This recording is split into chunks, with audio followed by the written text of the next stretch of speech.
Bem-vindo ao Leadercast, um podcast para quem quer saber mais sobre liderança. Apresentação: Luciano Pires.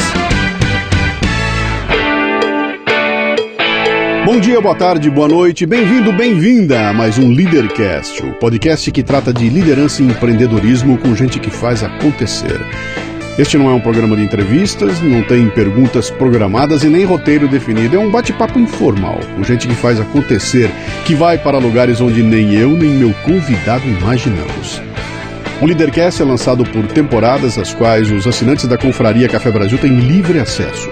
Os não assinantes receberão a primeira parte dos programas de forma gratuita semanalmente. Saiba mais acessando www.portalcafebrasil.com.br.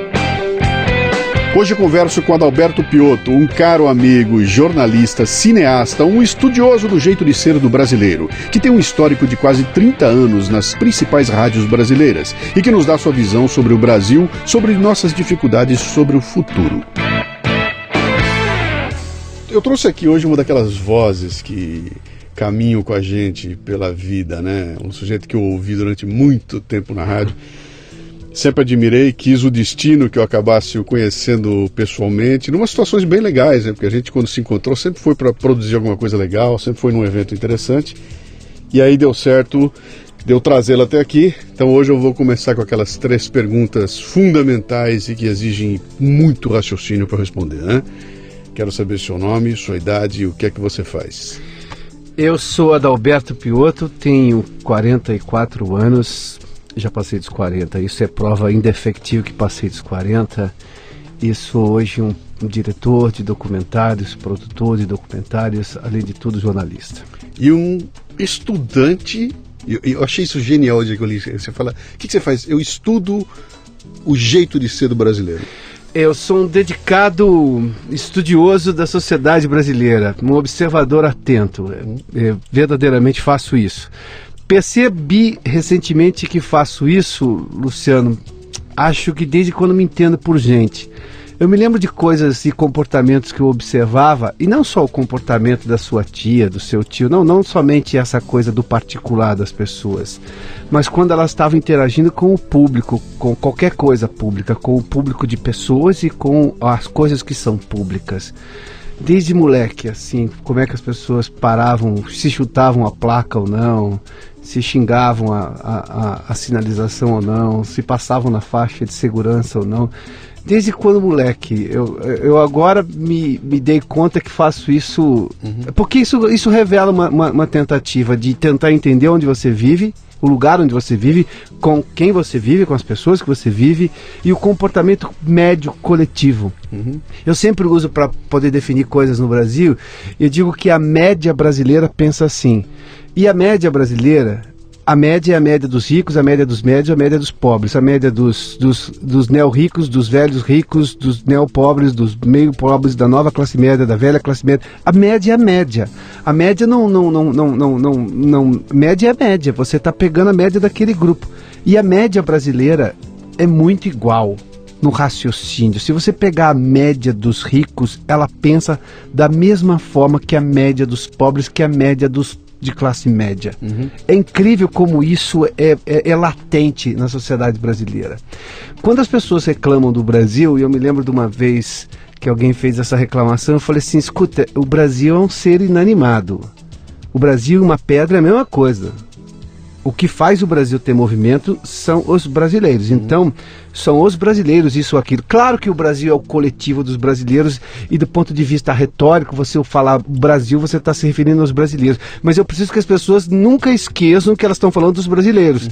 E não raramente, não raro, o que as pessoas dizem? O Brasil, como se isso não fosse elas. Não, desculpa, me perdoe, mas é você também. Sim. Talvez você não faça parte dessa média nesse comportamento, mas em algum momento você faz parte de alguma média brasileira, da média de alguma conduta, da média de algum discurso, de alguma retórica, de algum jeito de ser, de alguma forma de agir. Isso é muito, muito claro. Quando eu me dei conta, tempos atrás, que eu fazia essa observação, porque as pessoas diziam assim, mas eu nunca tinha pensado nisso. Nossa, olha que coisa interessante que você disse. Eu falei assim, mas eu tô falando uma obviedade para mim, porque isso me era comum. Eu olhava aquilo há muito tempo, eu via aquilo há muito tempo, desde menino, por exemplo, comportamento em relação ao trânsito, comportamento, por exemplo, numa fila, num elevador. Aliás, eu preciso fazer um parênteses, que a história do elevador é a história mais cara para mim que existe. Eu contei isso uma vez na CBN ao vivo, porque eu não resisti. Naquele dia de manhã, isso foi mais ou menos acho que 2009 ou 2010, alguma coisa assim, eu fui num daqueles Robocops aqui da Berrine, sabe? Aqueles prédios modernésimos que tem ali, né? E tinha um prédio ali que você entrava no elevador, você tinha que falar assim, 3º andar. E o prédio reconhecia. Parecia no 3, você podia anular ou não no botão. Até você fala assim, ninguém me falou, é um prédio muito moderno para mim, né? Coisa muito moderna, você dava um tempo para entender, né? E eu entrei, cadê a botoeira? Ninguém me falou nada, era um gigante, até voltar na recepção, eu vi umas pessoas vindo, sair, bom, vou entrar e vou ver o que acontece, né? Você faz por experimentação, não faz? Sim. Aí as pessoas entraram em 4º, 12º, 20º, eu falei, opa, já entendi. Saquei, rapidinho. E eu, 7º andar. E, bom dia. Ninguém respondeu. O elevador me levou ao 7º andar como eu tinha pedido. Mas ninguém me respondeu bom dia. Eu falei assim, para tudo que o mundo está errado. Alguma coisa, não é possível que as pessoas não falem bom dia umas para as outras. Elas falam com a máquina entende. Uhum. Esse mundo virtual tá esquisito, né? Você tem um companheiro virtual. Quem é o elevador?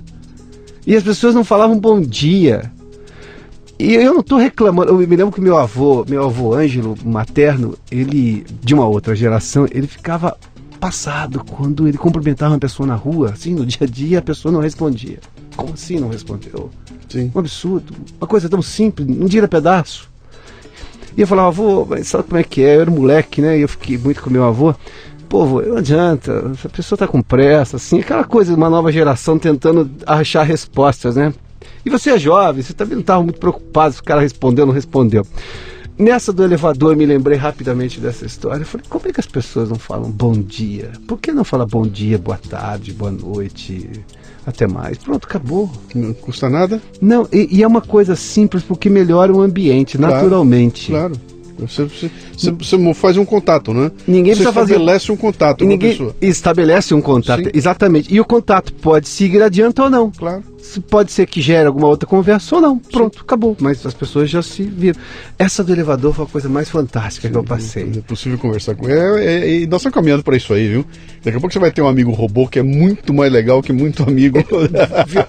Alguém não vai gostar do que eu vou dizer agora, mas eu não vou resistir. Não posso resistir. A espécie humana não pode se tolher em falar as coisas que pensa, desde que elas tenham pensado de verdade naquilo que elas vão falar. Senão, fala-se muita bobagem. Mas enfim.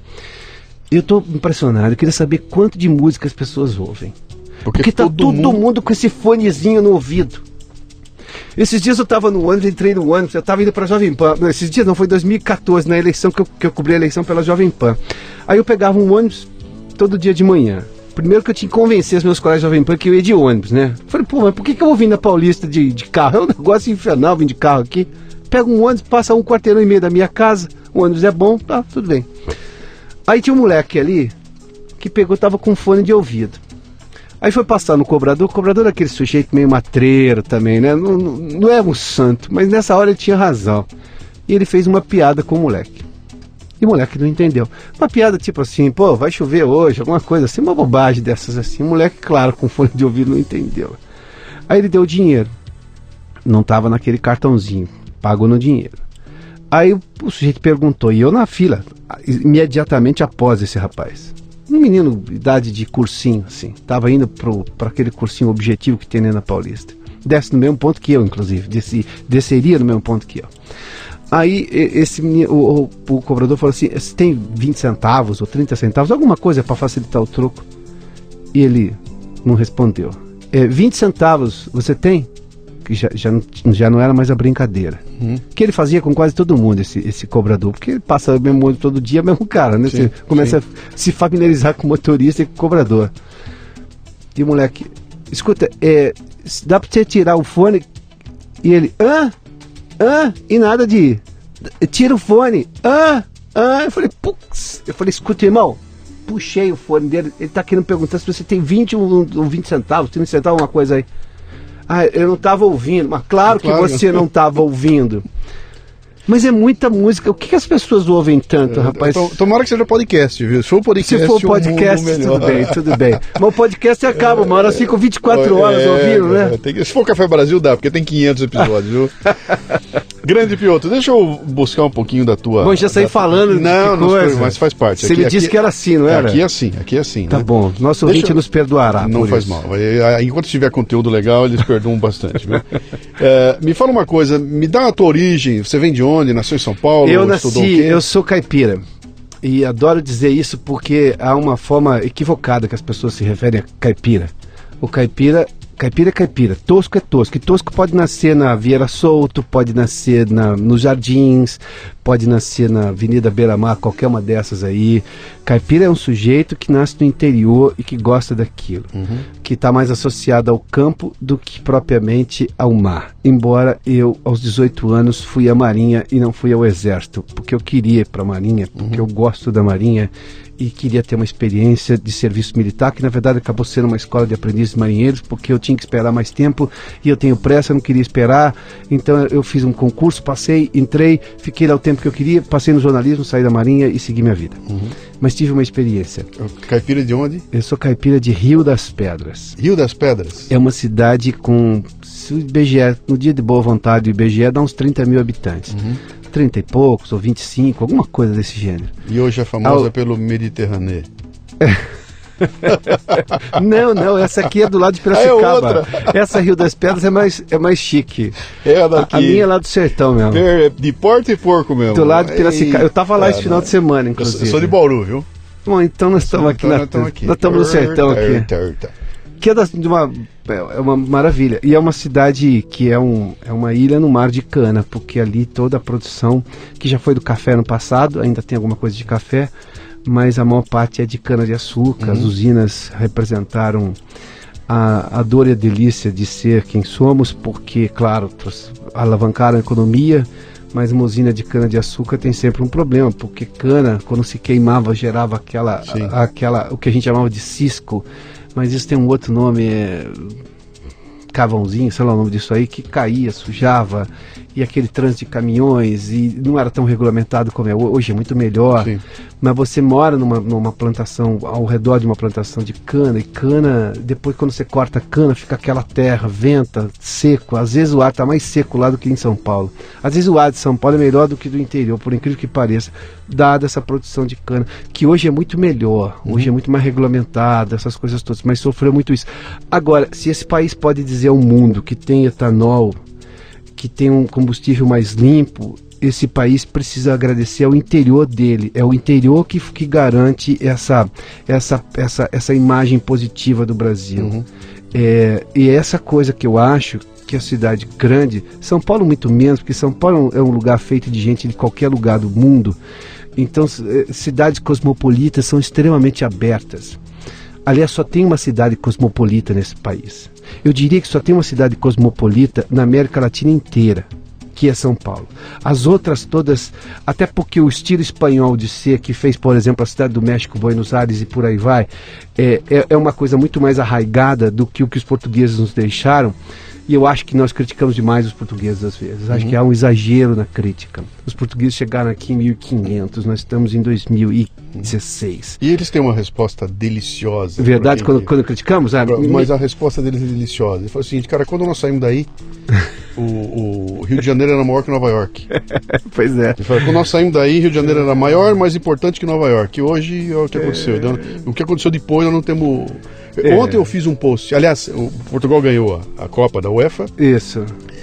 Mas assim, terminou o jogo, eu bati uma foto deliciosa deles levantando a taça, eu botei parabéns Portugal, nós brasileiros estamos torcendo por vocês, isso. Tomara que a gente aprenda com vocês. E publiquei ali, cara, deu 2.000 compartilhamentos, mas deu 2 minutos para começar a entrar comentário assim, muito bem, agora devolve nosso ouro.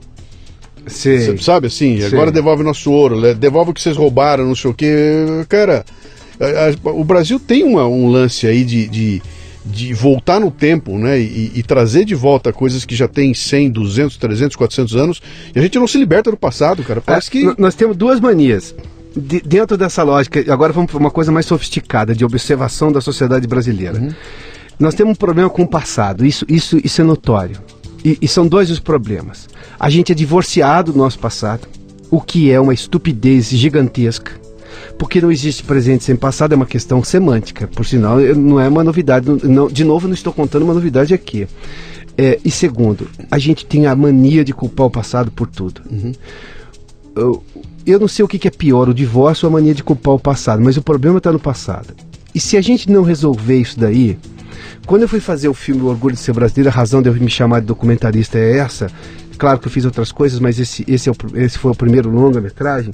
Eu queria pegar todos esses assuntos que a gente costuma pôr como culpar porque nós tivemos a coisa nós somos uma civilização católica. Porque a culpa é do catolicismo. Aí tá lá o ex-presidente Fernando Henrique Cardoso, insuspeito para falar do assunto, dizendo assim, não, mas espera aí, não, botar a culpa da igreja católica, tem religião que é muito pior. Não, que nada. Nós tivemos uma alternativa e outra. O catolicismo, a religiosidade brasileira, ela é muito sincrética, ou seja, tem muito sincretismo na história. Ou seja, o sujeito segue essa parte, a outra parte ele não segue. Ou seja, não dá para culpar. Nós não somos radicais católicos. Então nunca fomos, diga-se de passagem. Em algum momento o sujeito lá ia na missa, depois fazia lá, tomava um passe, aqui ou ali, rezava para não sei o que, jogava carta para descobrir como é que ia ser o futuro. Ou seja, não é esse o problema. E tinha todas aquelas outras discussões, o problema são dos portugueses, o problema foram dos ingleses depois foram dos americanos, depois foram dos alemães que venderam aquela sucata para fazer Angra 1. Tudo bem, mas como é que a mistura de índio vagabundo com negro ignorante, com português aproveitador, que é das coisas mais estúpidas. Que só fala do lado ruim, né? É uma mistura de coisa ruim, quer dizer, a raça brasileira, se é que existe uma raça brasileira, é resultado de uma mistura dos defeitos de todas as coisas que a formaram. Cara, isso é um absurdo, né? Porque se você olhar, todo mundo tem defeitos e tem uma série de qualidades. Eu prefiro entender a raça brasileira com uma mistura das coisas legais que cada uma delas tem, né? Mas porque elas existem. Claro. Agora, se você olhar para o defeito, você encontra. Sim. Doutor Adib Jateno que dizia, se você quer achar defeito no país, você encontra. Agora, se você não quiser achar o defeito, quiser achar as coisas boas, você também encontra. Por que você tem que toda hora? Mas isso que eu estou dizendo, há um discurso no Brasil, na média do brasileiro, a média, de novo eu vou falar da média, que ele precisa de uma desculpa para justificar o presente incompetente dele. A inanição dele por desejo de fazer a coisa certa, a incapacidade dele de se expor verdadeiramente, de expor a sua brasilidade, de se expor na sociedade. Então é fácil, eu dou a desculpa sabe como é que chama isso no cinema? Chama-se coitadismo. Essa é a coisa da sociologia. Sim. E o cinema pegou um jeito o coitadismo ganhou o nome de favela movie. Um filme de miséria brasileira tem aceitação automática pelos críticos. No mundo inteiro. Mundo inteiro. Você não precisa... aqui no Brasil, um filme de como os americanos têm losers e winners, né? Aquela coisa de um filme de ganhador aqui no Brasil, de coisa que deu certo, não pega bem. Pô, não, peraí. Aqui tá dando certo, mas olha aquela merda ali. Mas escuta, pera um pouquinho. Então vamos pegar o que deu certo aqui, vamos levar pra lá. O objetivo é resolver o problema ou lamentar o problema? Porque me parece... E eu estou convicto disso, na verdade. Eu estou dizendo, me parece de uma forma muito elegante, mas eu estou convicto que as pessoas gostam da desgraça porque a desculpa está pronta. E porque ver alguém mais desgraçado que eu, de certa maneira, me alivia um pouco, né? Porque, você vai contar, fui roubado, e o cara, mas eu fui mais que você, né? Meu fulano tá doente, o outro tá muito pior. Parece que é um mecanismo de compensação. Deixa eu só, não quero perder a dica que você deu aí. Esse negócio do cinema brasileiro, ele é tão maluco, cara, tão maluco, que um dos maiores sucessos do cinema nacional, e se você for numerar, todos eles são coisas de tragédia, de briga, de pobre, etc e tal. Mas um dos maiores sucessos é Os Dois Filhos de Francisco. Isso. Que é um filme belíssimo, o filme é um barato, o filme é legal, trata muito dessa coisa da brasilidade e tudo. E o filme se desenrola durante quase 2 horas, mostrando o calvário que foi os moleques conseguirem fazer sucesso. A hora que o moleque faz sucesso, acaba o filme. O filme termina na hora que deu certo, ou seja, ele traz a tragédia da vida dos caras e fez um baita sucesso porque é uma história de tragédia até o cara dar certo, quando dá certo acaba. E aí não tem mais um filme que mostre, olha, um cara que deu certo, a coisa do lado bom, porque é que funcionou. Olha, né? O cara vivendo bem agora. Fruto do esforço dele. Que esforço. Isso é coxinha. Isso é coxinha. Você virou coxinha, só quer saber da vida dele. E ele é rico porque tem um monte de pobre sustentando ele. Ai, meu Deus do céu. Vem cá. Viu? Deixa eu voltar ali. Você foi estudar o quê? O que você fez? Você foi... Quando você era moleque, você queria ser o quê quando crescesse? Ih, rapaz, a história é longa, mas eu vou resumir. Sim. Vou resumir. Quando eu tinha 14 anos, eu tava, digamos, inquieto na escola. Eu ia pra escola, como todo mundo, voltava da escola, mas eu tava inquieto. Só isso estava me incomodando. Aí, na metade da 8ª série... E primeiro que eu mudava de escola. Chegava um momento que eu estava achando que aquela escola... Eu mudava. Eu mesmo ia lá, fazia lá, e levava para minha mãe assinava. Esse negócio não tem que ficar a vida inteira no lugar. Vai buscando coisas novas. É um pouco da inquietude. Uhum. Bom, na metade da minha 8ª série eu falei assim, esse negócio tá meio pacato, eu preciso fazer alguma coisa, tô querendo aprender algumas coisas novas. Me inscrevi no vestibulinho, que era o nome, sei lá o que, no processo de seleção da Escola Senai Mário Dedini em Piracicaba. Fui lá e cursei durante 1 ano e meio mecânica geral. E aí continuei o curso à noite, o curso regular da 8ª série, porque naquela época o Senai, o curso técnico não equivalia à escola convencional. Me mantive lá. Aí quando terminei o Senai, eu prestei pro Colégio Técnico Industrial de Piracicaba e fui fazer técnica em mecânica industrial. Eu fui registrado no CREA, já diga-se de passagem. Trabalhei na Caterpillar do Brasil, que me contratou. A Caterpillar pegava uns alunos e fazia seleção lá. Eu fui indicado por um professor e passei na entrevista e era o que eles chamavam de aluno aprendiz. Nas férias do Senai você tinha que ir lá na empresa, fazendo evidentemente atividades recomendadas para alguém que era menor de idade, essas coisas todas. Quando você se formava, você via, você não podia fazer hora extra, essas coisas todas, para não ter exploração, mas você era um funcionário do mesmo jeito. Era a lei do aprendiz na época, né?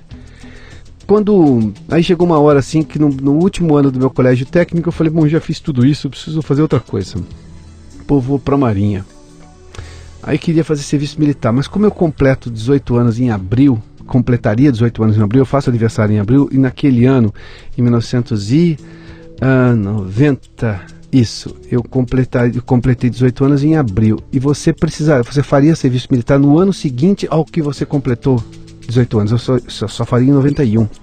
Isso para mim não me interessava, eu era muito tempo esperando, porque eu terminei meu curso em 89, eu ia ficar um ano, não. O que eu fiz? Entrei na Marinha, no segundo semestre exatamente, e fiquei lá. Quando deu fevereiro, vim de férias para casa, estava tendo vestibular na Universidade Metodista de Piracicaba, fui lá, prestei para jornalismo. Passei, minha mãe, passou, você precisa decidir o que você vai fazer. Falei, Bom, dei baixa na Marinha. Tinha tido a experiência que eu queria, na Escola de Aprendiz Marinha de Santa Catarina, em Florianópolis. Da onde veio essa coisa de jornalismo? Por que jornalismo? Por quê? Não, o jornalismo foi... eu sempre gostei muito de história e sempre gostei muito de política. Meu pai é muito, muito politizado. Meu pai fez lá as coisas que ele tinha que fazer na época da ditadura militar, como liderar uma greve de piquete nas indústrias Home lá em Santa Bárbara do Oeste, tudo ali no interior, tudo região de Piracicaba lá, né? E sempre foi muito politizado. E eu conheci Ulisses Guimarães aos 14 anos. Eu abri o Jornal de Piracicaba e Ulisses Guimarães ia fazer campanha para deputado constituinte para um amigo deputado dele lá, que eu já vou me lembrar logo o nome dele. Eu falei pro meu pai, pai, quero ir lá conhecer o Dr. Ulisses. Dr. Ulisses, aos 14 anos. Aí você imagina só, não sei se eu tinha 14 mesmo, acho que era menos que 14. Bom, mas enfim, ou 13 anos, alguma coisa. Aí meu pai falou assim, não, tudo bem, vou ligar pro Adilson. O Adilson, na época, era o prefeito de Piracicaba. Meu pai tinha conhecido o Adilson quando ele era só engenheiro de um prédio em que meu pai tinha sido o fornecedor tinha uma pequena empresa de fazer eletrificação. Tinham se conhecido ali num prédio, enfim. E depois o Adilson seguiu a carreira. Bom, ligou, não, traz o menino lá. É um outro tempo, né? Dr. Ulisses, acabou lá o comício. Dr. Ulisses pegou, desceu, me apresentaram ao Dr. Ulisses. Dr. Ulisses dedicou a mim longos 3, 4 minutos, só a mim, aquele bando de puxa-saco querendo tirar foto com o homem e ele só falou comigo. E aquelas conversas que você tem com um moleque de 13, 14 anos. O que você gosta da escola, menino? Pô, que bom que você veio aqui. A política precisa de gente nova. Aquelas coisas todas que se fala para o menino na cidade. Quando o helicóptero do Dr. Ulisses sumiu em Angra, aquilo foi uma perda pessoal para mim, porque eu tinha Ulisses nessa lógica. Deixa eu voltar naquele teu encontro com ele e fazer uma pergunta que tem todo sentido. Quantos metros de altura tinha o Dr. Ulisses? Puxa, o homem era alto, rapaz. Ele era bem alto. Mas pra você como garoto ali devia ter uns 12. Ele se abaixou para falar comigo, né, rapaz? Eu já tinha lá meu 1,73 m assim nessa época, mas ele se abaixou para falar comigo. E ele foi de uma generosidade, de uma gentileza, de uma atenção, não era protocolar, não foi protocolar aquela coisa, tem um moleque aí, não, vou fazer nada. Até porque não era esse mundo de selfie de hoje, tira foto para lá, não, nada. Eu tenho isso na minha memória, a conversa sobre isso. Estamos para fazer uma nova Constituição nesse país, é importante que você participe na escola, fale para os seus colegas, ou seja, coisas que eu chamo de republicanas, de construção de um país. Não estou aqui para fazer a baixa política. Não, isso não era o Dr. Ulisses, muito pelo contrário, né? O doutor Ulisses não tem nada a ver com a baixa política, muito pelo contrário. O Ulisses, ao lado de Tancredo, um pouco mais nos bastidores, quem deu a cara foi Ulisses Guimarães, foi o homem da transição. A transição começou com Ulisses. Sem Ulisses não teria tido transição. A forma de lidar, porque as pessoas hoje são ladeadas de liberdade, elas não sabem como foi esse país antes. Aí é que eu digo, as pessoas não têm problema com o passado. Chegamos até aqui porque teve gente que superou muita coisa e muita coisa difícil para chegar até aqui. Valorize o que fizeram por você. Valorize o que você fez por você lá atrás. Comece a dar valor ao seu passado, porque sem ele você sequer existiria. É uma coisa, parece autoajuda, essas coisas, não, até porque eu não tenho nenhum problema com autoajuda, nada. Eu só tenho problema quando ela acha que ela se basta, ela não se basta. Sim. Autoajuda é singular. O problema é que o mundo é plural, é coletivo, você tem que lidar com todo mundo. Mas sabe esse tipo de coisa? Dê uma olhada para o seu passado. Você fez coisa errada ou certa, mas foi isso que te trouxe até aqui.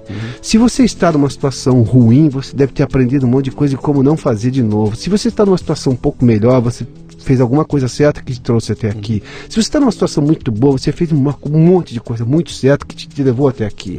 E só a sua consciência vai dizer se ela foi certa ou errada, se você foi correto ou não, mas só a sua consciência pode determinar o que você pode ser a partir de agora.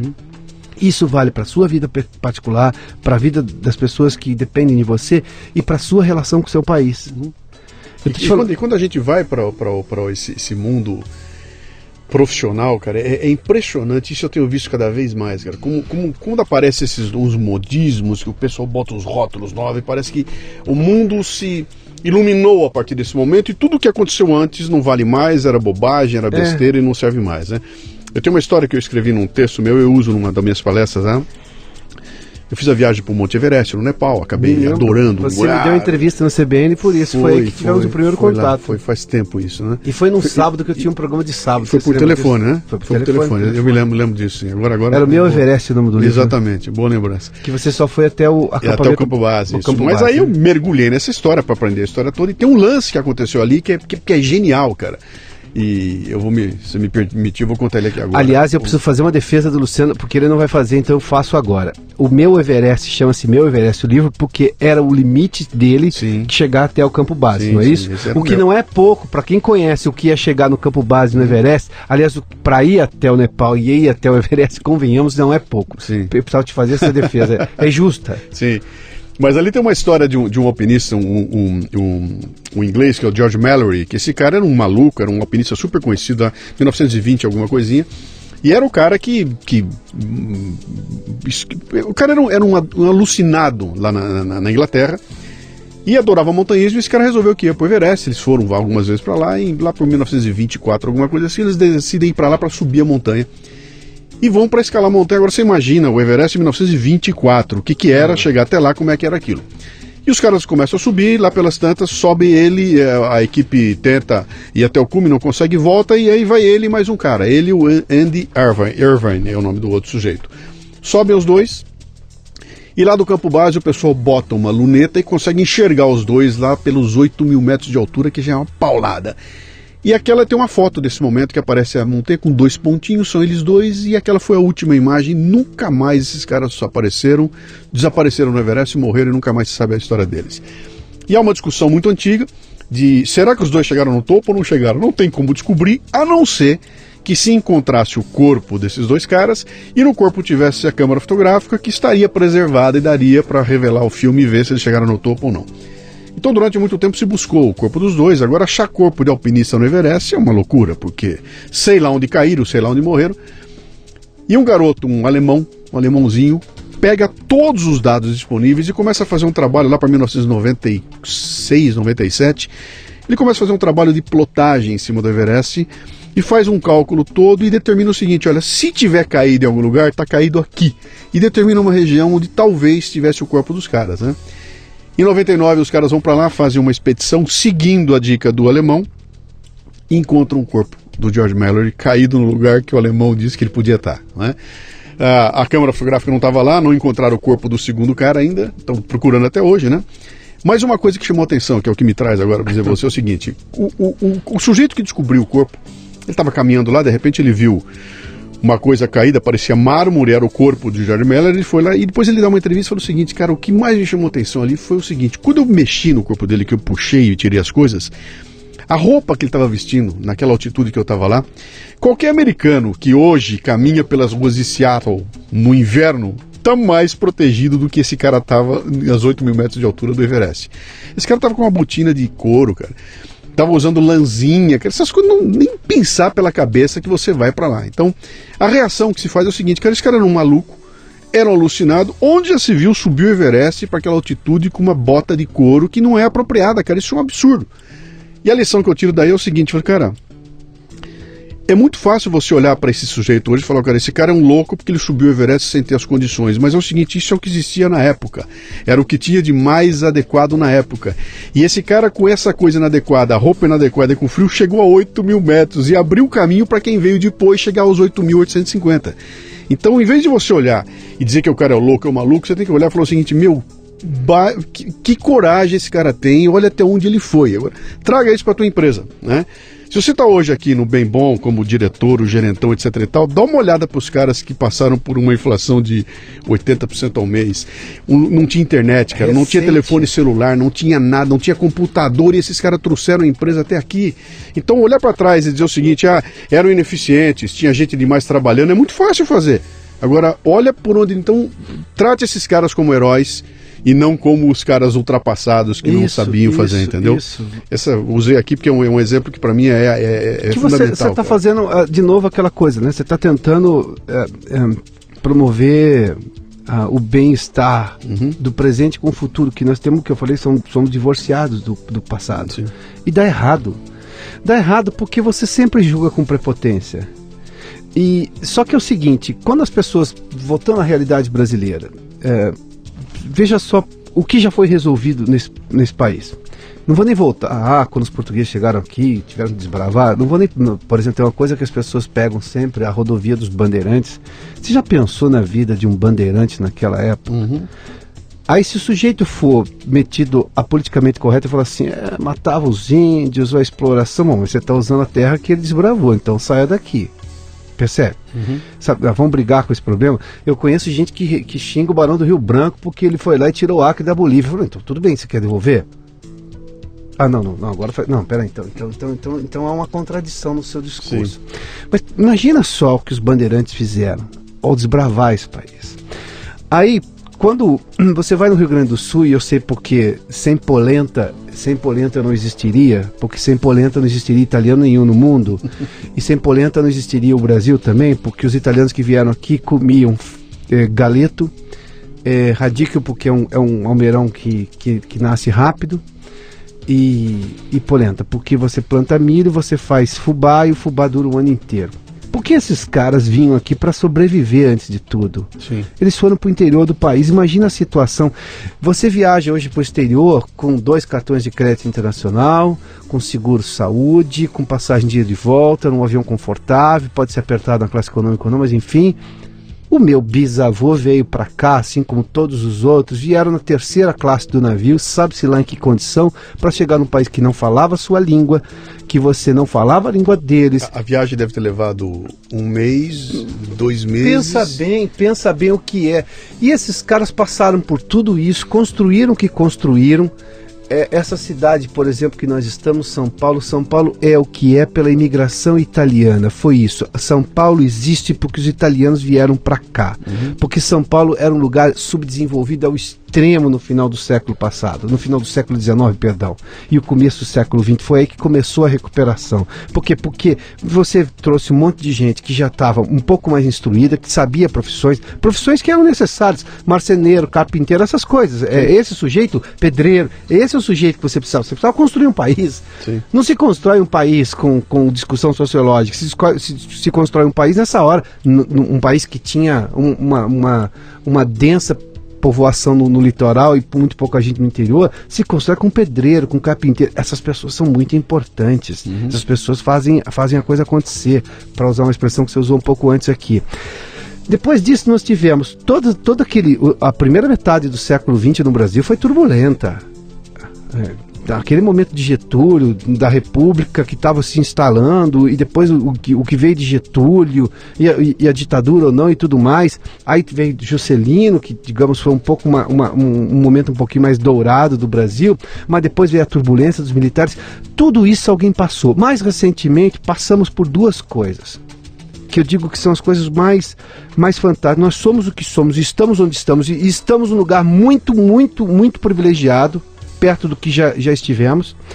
Quando reconquistamos a liberdade nesse país, isso chama-se democracia, e quando superamos a hiperinflação, que você citou há pouco.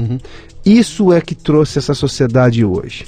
Claro que a sociedade olha para si e fala assim, nossa, mas nós ainda temos, esse é o nosso desafio, porque o desafio de quem nos antecedeu foi tudo isso, passar por tudo isso que nós passamos.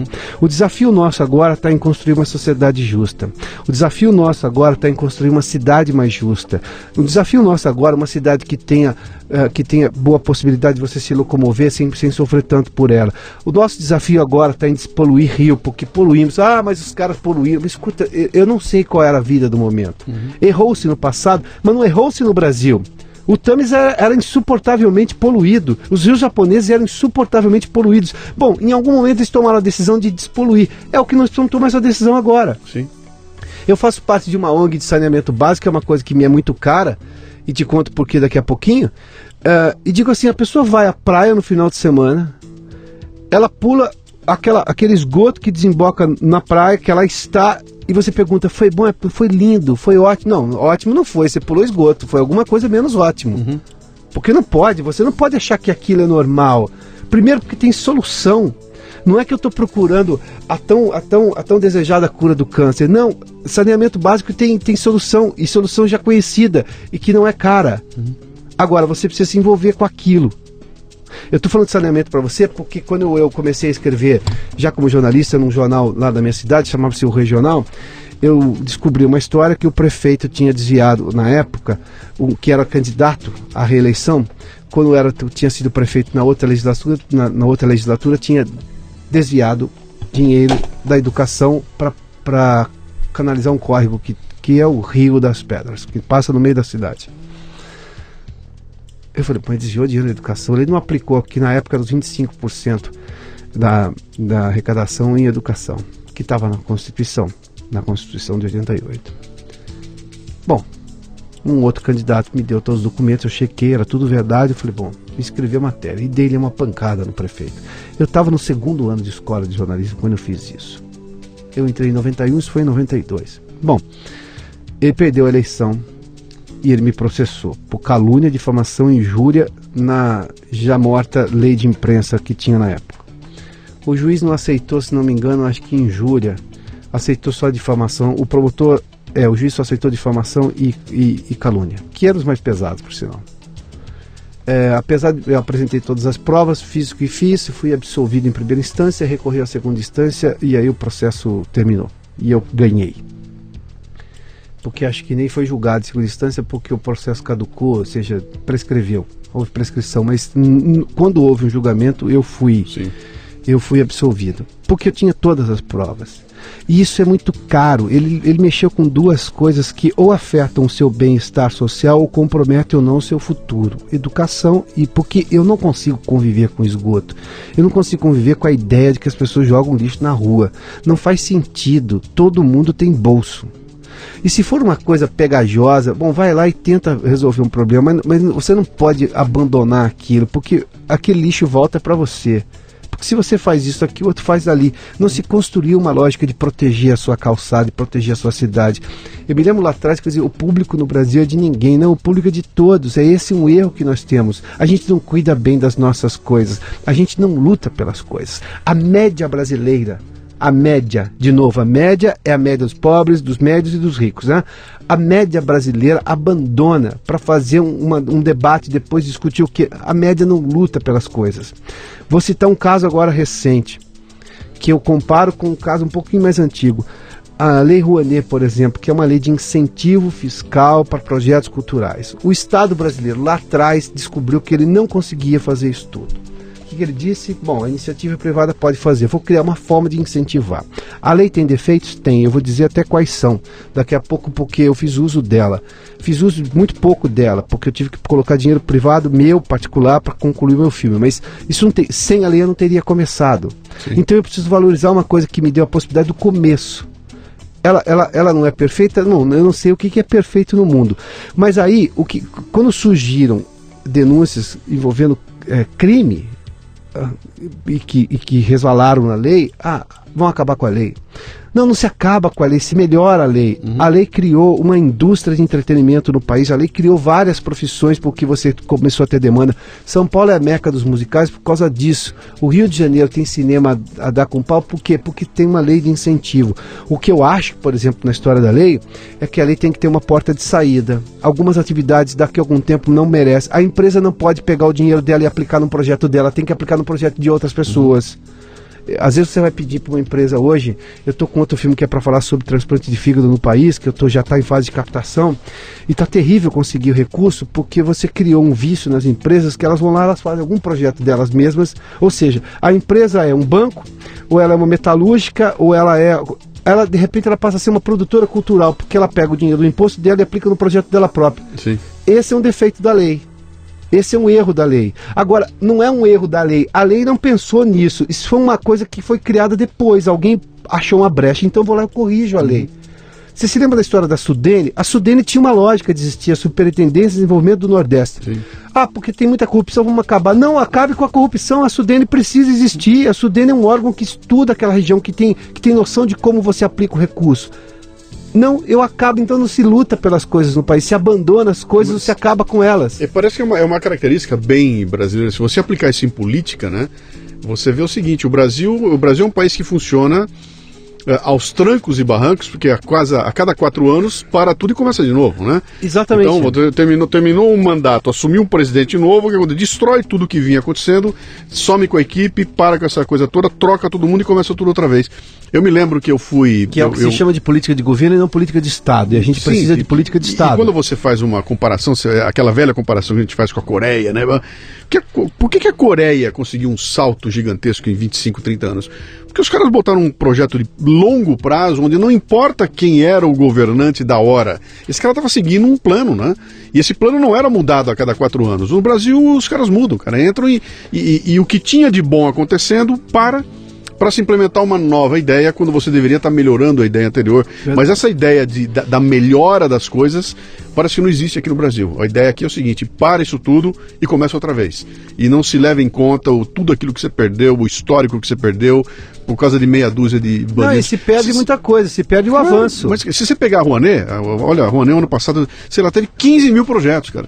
Não teve 15 mil projetos roubando dinheiro. Não. Aí você pega, olha, teve 3, 4, 5, 6, 10, 15, 20, 150, 1.500 projetos foram sacanagem. Cara, mas teve 15 mil. tira 1.500 de 15 mil, tem 13 mil projetos que foram legais, que aconteceram em lugares legais e que mereciam. A aritmética faz bem, né? Você olha para a matemática, ela resolve. A matemática consegue resolver problemas sociológicos, eu digo. A matemática é tão poderosa. Sim. Que você, quando você põe no papel, você vê a conta e fala, pera um pouquinho, onde é que está o problema? E a lei, com um objetivo nobre lá atrás, criou uma certa burocracia. E quando você cria dificuldade, você aparece o vendedor de facilidade. Opa. A burocracia tem um lado bom porque ela disciplina de forma até exemplar cada ponto que você tem que seguir ou não seguir. Sim. Quando se diz assim, vamos desburocratizar, é porque perde-se menos tempo, você ganha tempo para dedicar a sua função fim, não ficar cuidando de documento para lá e para cá, e porque você tira esse atravessador pernicioso da história brasileira, que é o sujeito que sabe da dificuldade, então ele vai vender uma facilidade. Aí chama-se corrupção. Sim. Ele fala assim, escuta, você quer que eu resolva o seu problema aqui? Você vê como é possível ter menos burocracia? Porque se ele faz isso, ele está fazendo uma coisa ilegal porque a lei prevê, mas se funciona do mesmo jeito, só que o problema é que funciona porque ele está levando uma grana. Então, quer dizer, a lei precisa hoje, e a gente corre o risco de criar mais burocracia na lei, e aí que está o erro. Você captou para quê? Você captou para fazer uma peça de teatro. Tá bom. Qual é o objetivo? Não, dentro da aprovação do projeto você tem que fazer isso, isso, isso. Você fez isso, provou que fez isso, acabou. Um filme. Por que você precisa apresentar todas as notas de compra e venda? Você não precisa apresentar nota nenhuma, porque tem um mercado negro de nota aí. A verdade é essa. O que tem de nota fria. Quando eu comecei, eu falei, tá, mas escuta, você não faz ideia. E eu peguei e falei, não vou fazer nada. Eu faço um filme chamado Orgulho de Ser Brasileiro, você acha que eu vou entrar nesse negócio? E os caras fazem porque chega uma hora que o cara não aguenta. Claro, eu costumo dizer isso, que esse sistema, ele empurra as pessoas para a ilegalidade. Não, mas é a tal da burocracia exagerada. Então o que é o seguinte, eu tenho que fazer um filme, um longa-metragem. Um longa-metragem tem que ter mais de 70 minutos. Pronto. Não, na nossa lei tem que ser 70. Tá bom, faz o que você quiser, só explicita no começo. Qual é a regra? A regra é que você tem que entregar um filme. E no final você tem que entregar um filme. Entregou um filme, o valor aprovado é esse, você pode captar isso e acabou. Tudo bem, tá bom, acabou. Faz o filme, entrega o filme. Entregou o filme, acabou o problema. A prestação de contas é o produto. Não é isso? Sim.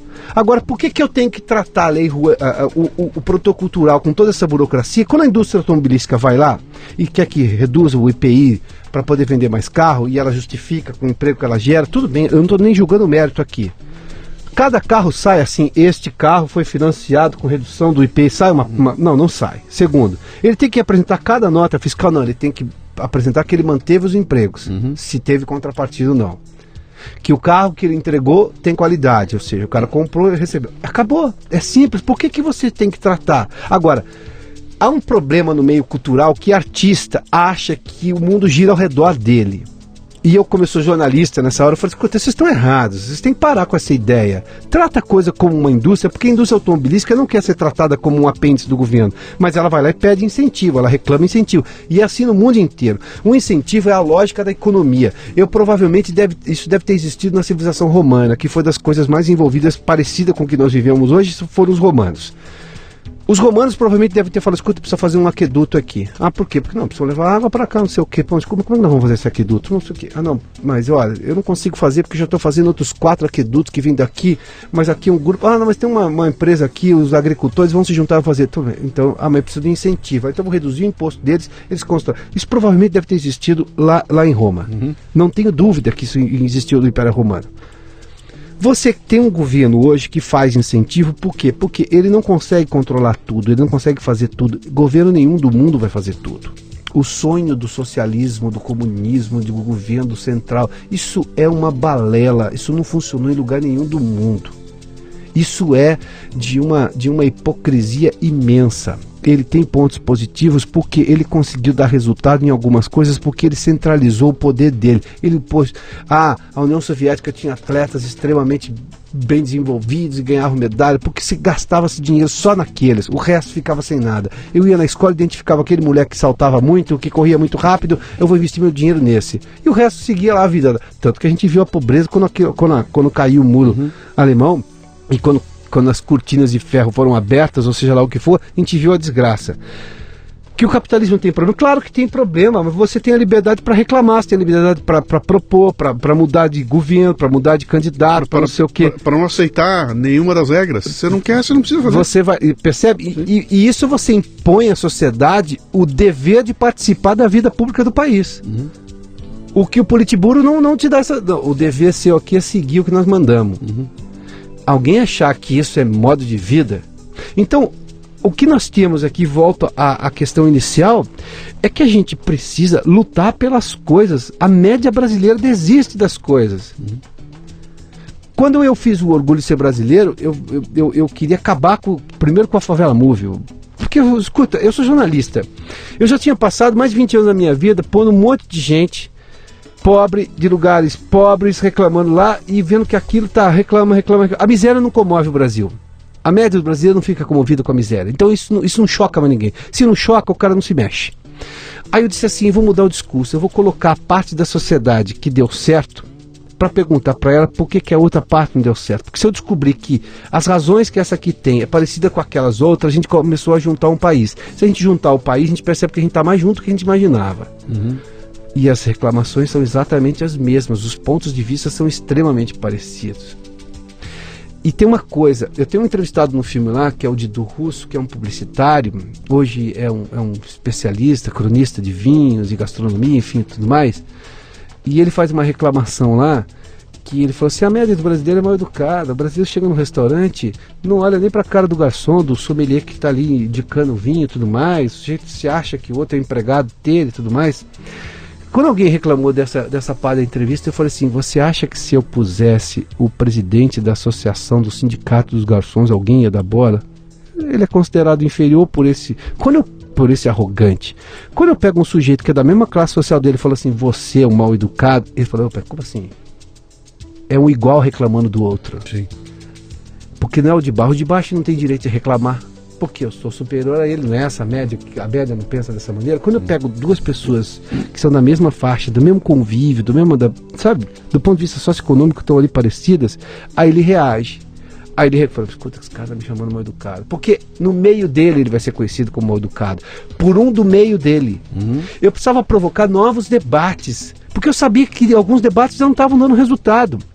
É a diferença de um jornalista fazer um filme de um cineasta fazer um filme. Um cineasta pensa com cabeça cineasta. Eu digo para todo mundo que eu não tenho nenhum prurido de cineasta. Se eu tiver que rasgar a fotografia, mexer, eu mexo em tudo.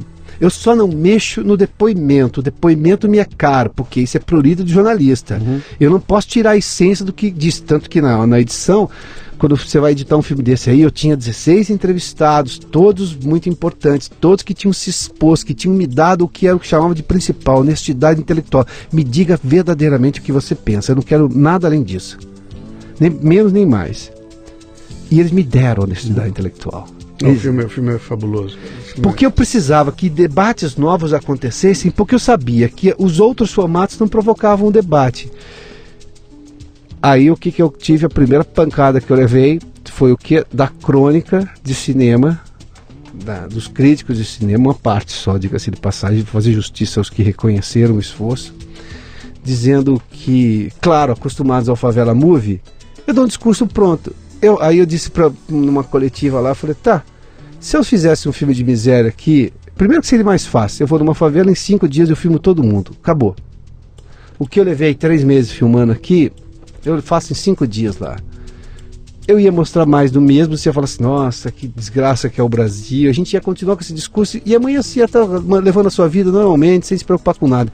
Agora você vai para sua casa, você vai com raiva do que você ouviu, com raiva do diretor, mas você vai continuar pensando. Uhum. E não tem jeito, você não vai dizer não pro seu cérebro, porque ele vai insistir em pensar, porque eu bati onde você jamais imaginou que fosse apanhar. E não sobra para ninguém. Uhum.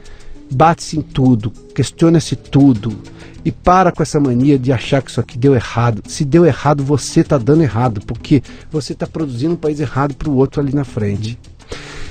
Eu tive uma senhora que veio lá, ela no Recife, ela assistiu ao filme e foi na coletiva no dia seguinte, Luciano. É a coisa mais fantástica. Ela me disse num determinado momento lá do filme que ela se reconhecia com aquela moça loira do Estrangeiro. Bom, essa senhora era presidente das mulheres da Associação das Mulheres Negras do Recife. fisicamente ela é exatamente o que você pode chamar de cafusa, ou seja, é uma mistura. E é uma mistura que se tem neste país. Não é uma mistura brasileira, porque parece que as outras não são brasileiras. Sim. Que é outra coisa que me irrita, falar assim, esse que é o verdadeiro brasileiro. E você acha que é o quê? Isso é preconceituoso, Sim, né? sim, claro. Não, brasileiro é o mulato, o negro, não sei o quê. Não, escuta, isso aqui é um país de gente que veio do mundo inteiro. Todo mundo que está aqui é brasileiro. E pronto. O meu avô se achava brasileiro, meu bisavô se achava brasileiro sem nascer aqui, pô. Porque o lugar que estava dando vida para ele, ele vai chamar do quê? Bom, e eu tinha ouvido críticas porque a Yara Gouveia é uma paulistana que foi morar na Flórida, porque o marido foi montar uma empresa lá, aí a empresa faliu, depois o marido morreu e ela ficou numa situação financeira muito delicada e não sabia se ia, se voltava, enfim, mas ela falava inglês e estava começando essa ascensão de brasileiros comprar apartamento em Miami.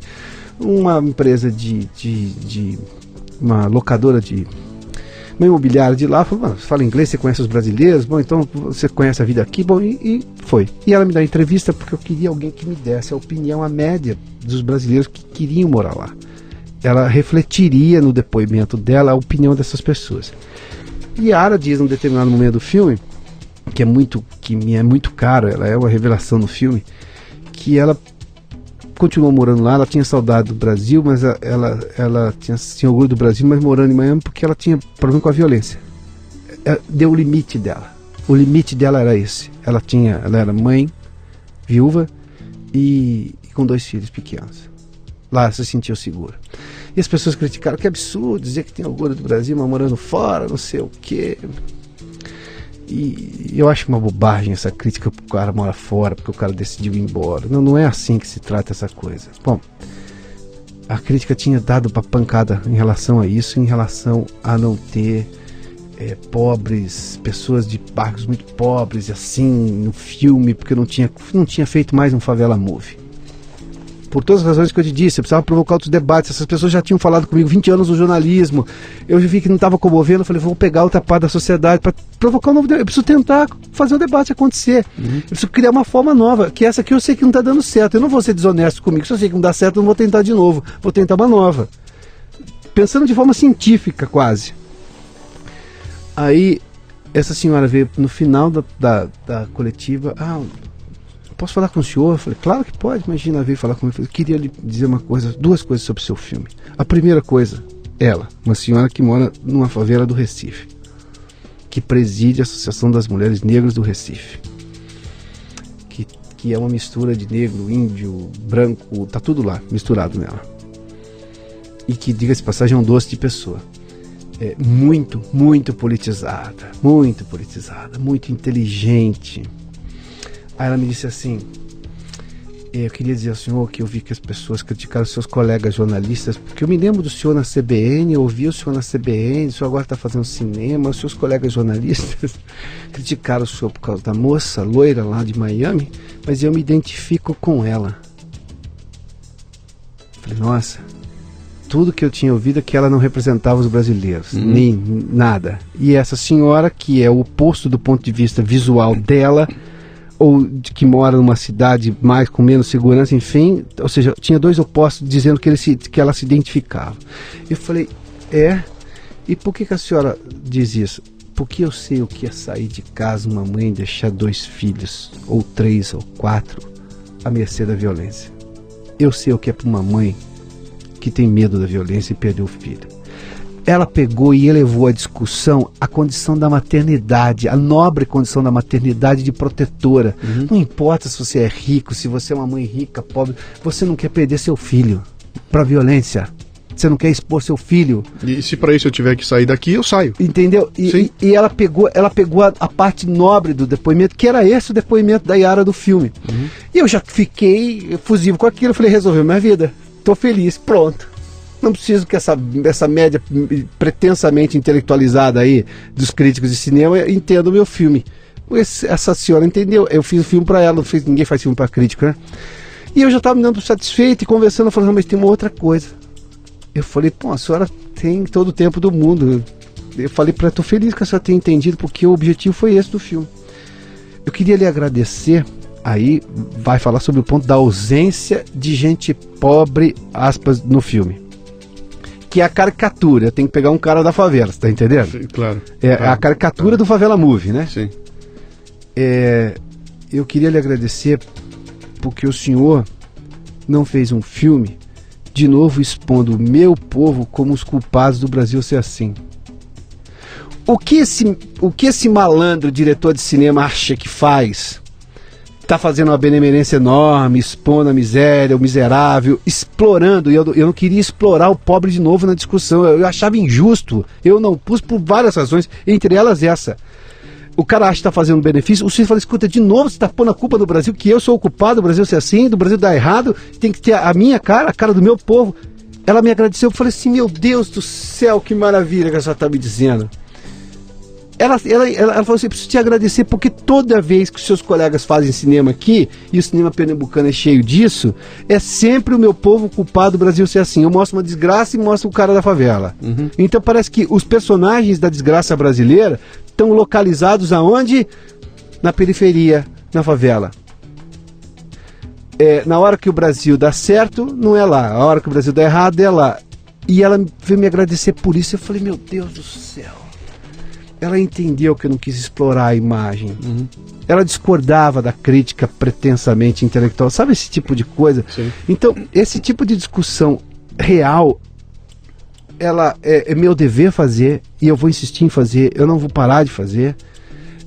Agora, eu sei que a média brasileira pensa o oposto. Uhum. Pensa porque está viciada num pensamento único. Piotr, você vem de você fez o teu jornalismo, acabou indo parar em rádio, né? E em rádio, não é em qualquer rádio, você foi para a CBN, ficou como âncora na CBN. Isso. Passou pela Jovem Pan, não é isso? Agora, recentemente. Falou para grandes públicos de rádio do Brasil afora, não foi pouco tempo que você fez isso. Teu programa não era de leitura de notícias, era um programa opiniático, você tinha opiniões ali. Eu me lembro de alguns grandes arranca-rabos que aconteceram, né, ao longo da sua carreira, exatamente por externar uma opinião e ter essa coisa acontecendo. E um belo dia você fala, cara, deu. Deu, tá legal, eu já sou um nome conhecido, eu sou respeitado, eu tô aqui, etc, mas deu, eu vou partir para uma outra coisa. E você não escolheu alguma coisa óbvia, você foi trabalhar com o cinema, cara, e não com o cinema dos grandes filmes com atores da Globo que vão dar 2 milhões, Você foi buscar cinema num país onde, historicamente, o cinema é uma coisa complicada, e foi para um cinema que é um cinema de opinião, que você já sabe de antemão que ele não vai estar em 150 salas, não vai dar uma baita bilheteria, não vai ter patrocínio, etc e tal, e pá.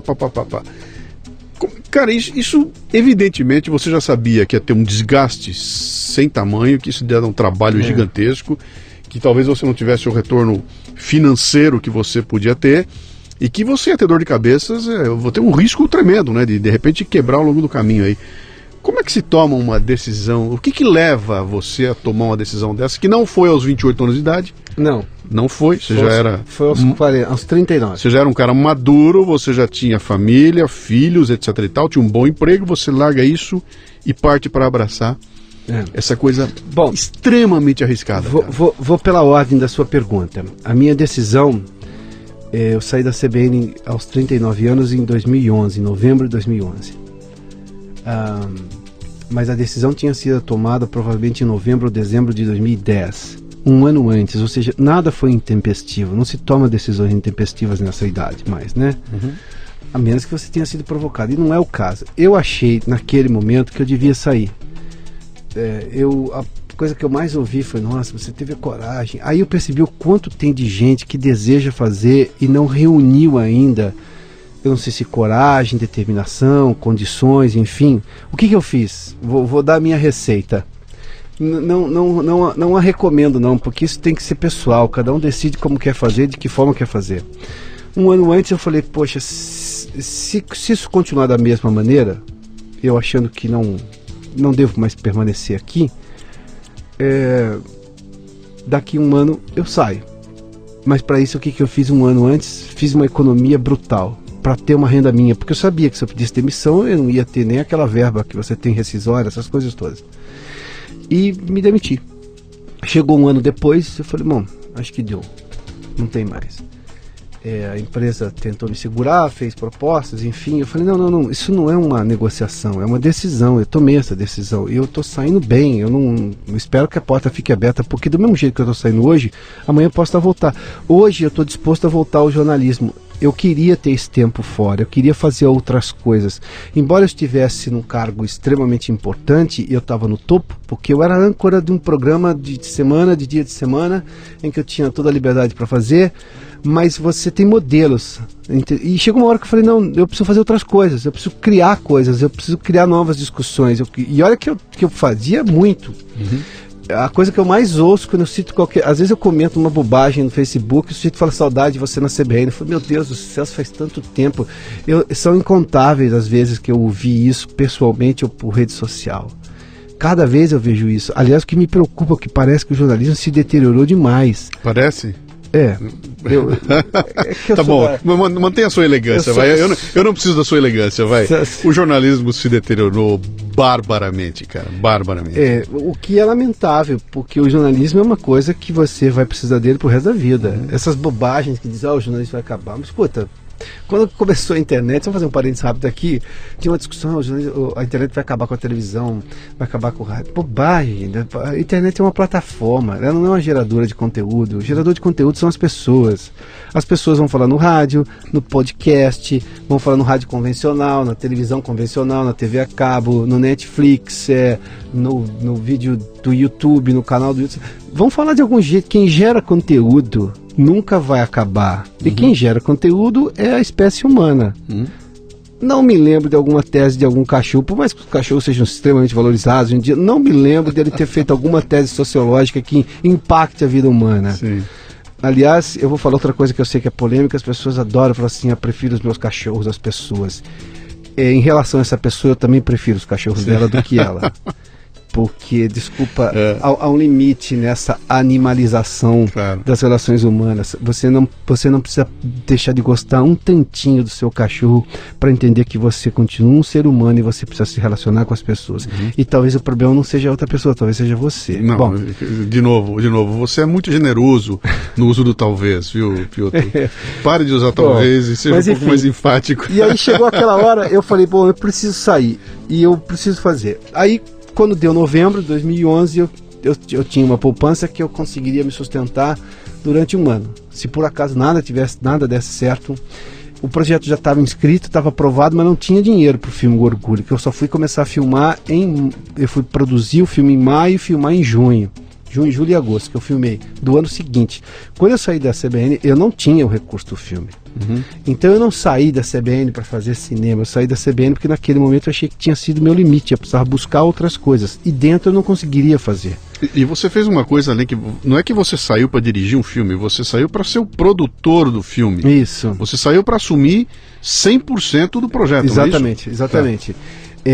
Eu só me dediquei a isso, mas eu não tinha a garantia do recurso, por exemplo. Eu tinha minha poupança, a garantia do recurso que depois veio por incentivo, nada, não tinha nada. O filme não tinha dinheiro, tinha uma ideia aprovada, sim, o trâmite todo aprovado. Que tamanho era o orçamento para o filme? O filme foi feito, acho que era 720 mil, o Ministério cortou um monte de coisa, aprovou 500, acabou custando 820, a diferença você sabe de onde saiu. Okay. Do left e do right, né? Do bolso esquerdo e do bolso direito, deste que vos fala. Sim.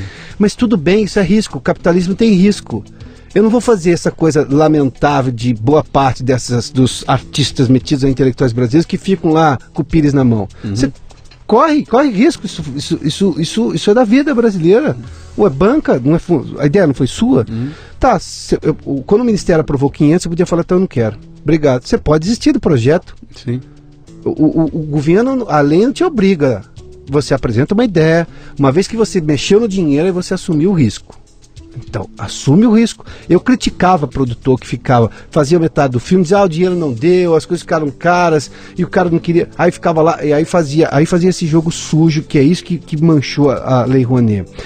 O artista tinha uma determinada opinião, o produtor cultural, seja lá o que for, e aí para conseguir o dinheiro mudava de opinião política, apoiava o governo para conseguir uma benesse do governo. Isso chama-se desonestidade intelectual para ser elegante. porque para não ser elegante chama-se sacanagem mesmo. Sim. Esse é o tipo de coisa que não... Por isso que ficou aquele artista, claro, começava a falar, porque tinha uma dívida com o governo brasileiro. Esse governo politizou tudo, o governo Dilma e Lula politizaram os governos, Dilma e Lula politizaram tudo. Na verdade, partidarizaram, não politizaram absolutamente nada, despolitizaram muita coisa e partidarizaram, porque a política é extremamente maravilhosa. Para de falar mal de política, reclame de partido, reclame de partidarização, não de politização. A politização é exatamente o oposto da partidarização. Você politiza as pessoas começam a se envolver. E voltando ao ponto, eu saí quando eu comecei, saí da mesma forma que hoje estou decidido a voltar ao jornalismo. Pode ser a CBN, pode ser a outra, como voltei a Jovem Pan por um tempo, mas eu tinha outros projetos de cinema que eu disse, eu posso voltar e cobrir a eleição. Até dezembro eu garanto que eu estou aqui. E tanto que foi de julho a dezembro, foi isso que eu fiquei na Jovem Pan. E aí no ano seguinte eu fui fazer outras filmagens e segui o ano inteiro, que foi 2015. Tanto que agora eu estou disposto a voltar, porque eu acho que eu adquiri tantas experiências que me fizeram fazer filme, ser produtor, ser diretor, ser documentarista e ser empreendedor, me fizeram um jornalista melhor do que eu era. Cara, você tocou num ponto para mim que é absolutamente... Ele é crucial, cara, que é aquela do cara que decide que eu seria um jornalista e vou cobrir coisas sobre as quais eu não tenho experiência, entendeu?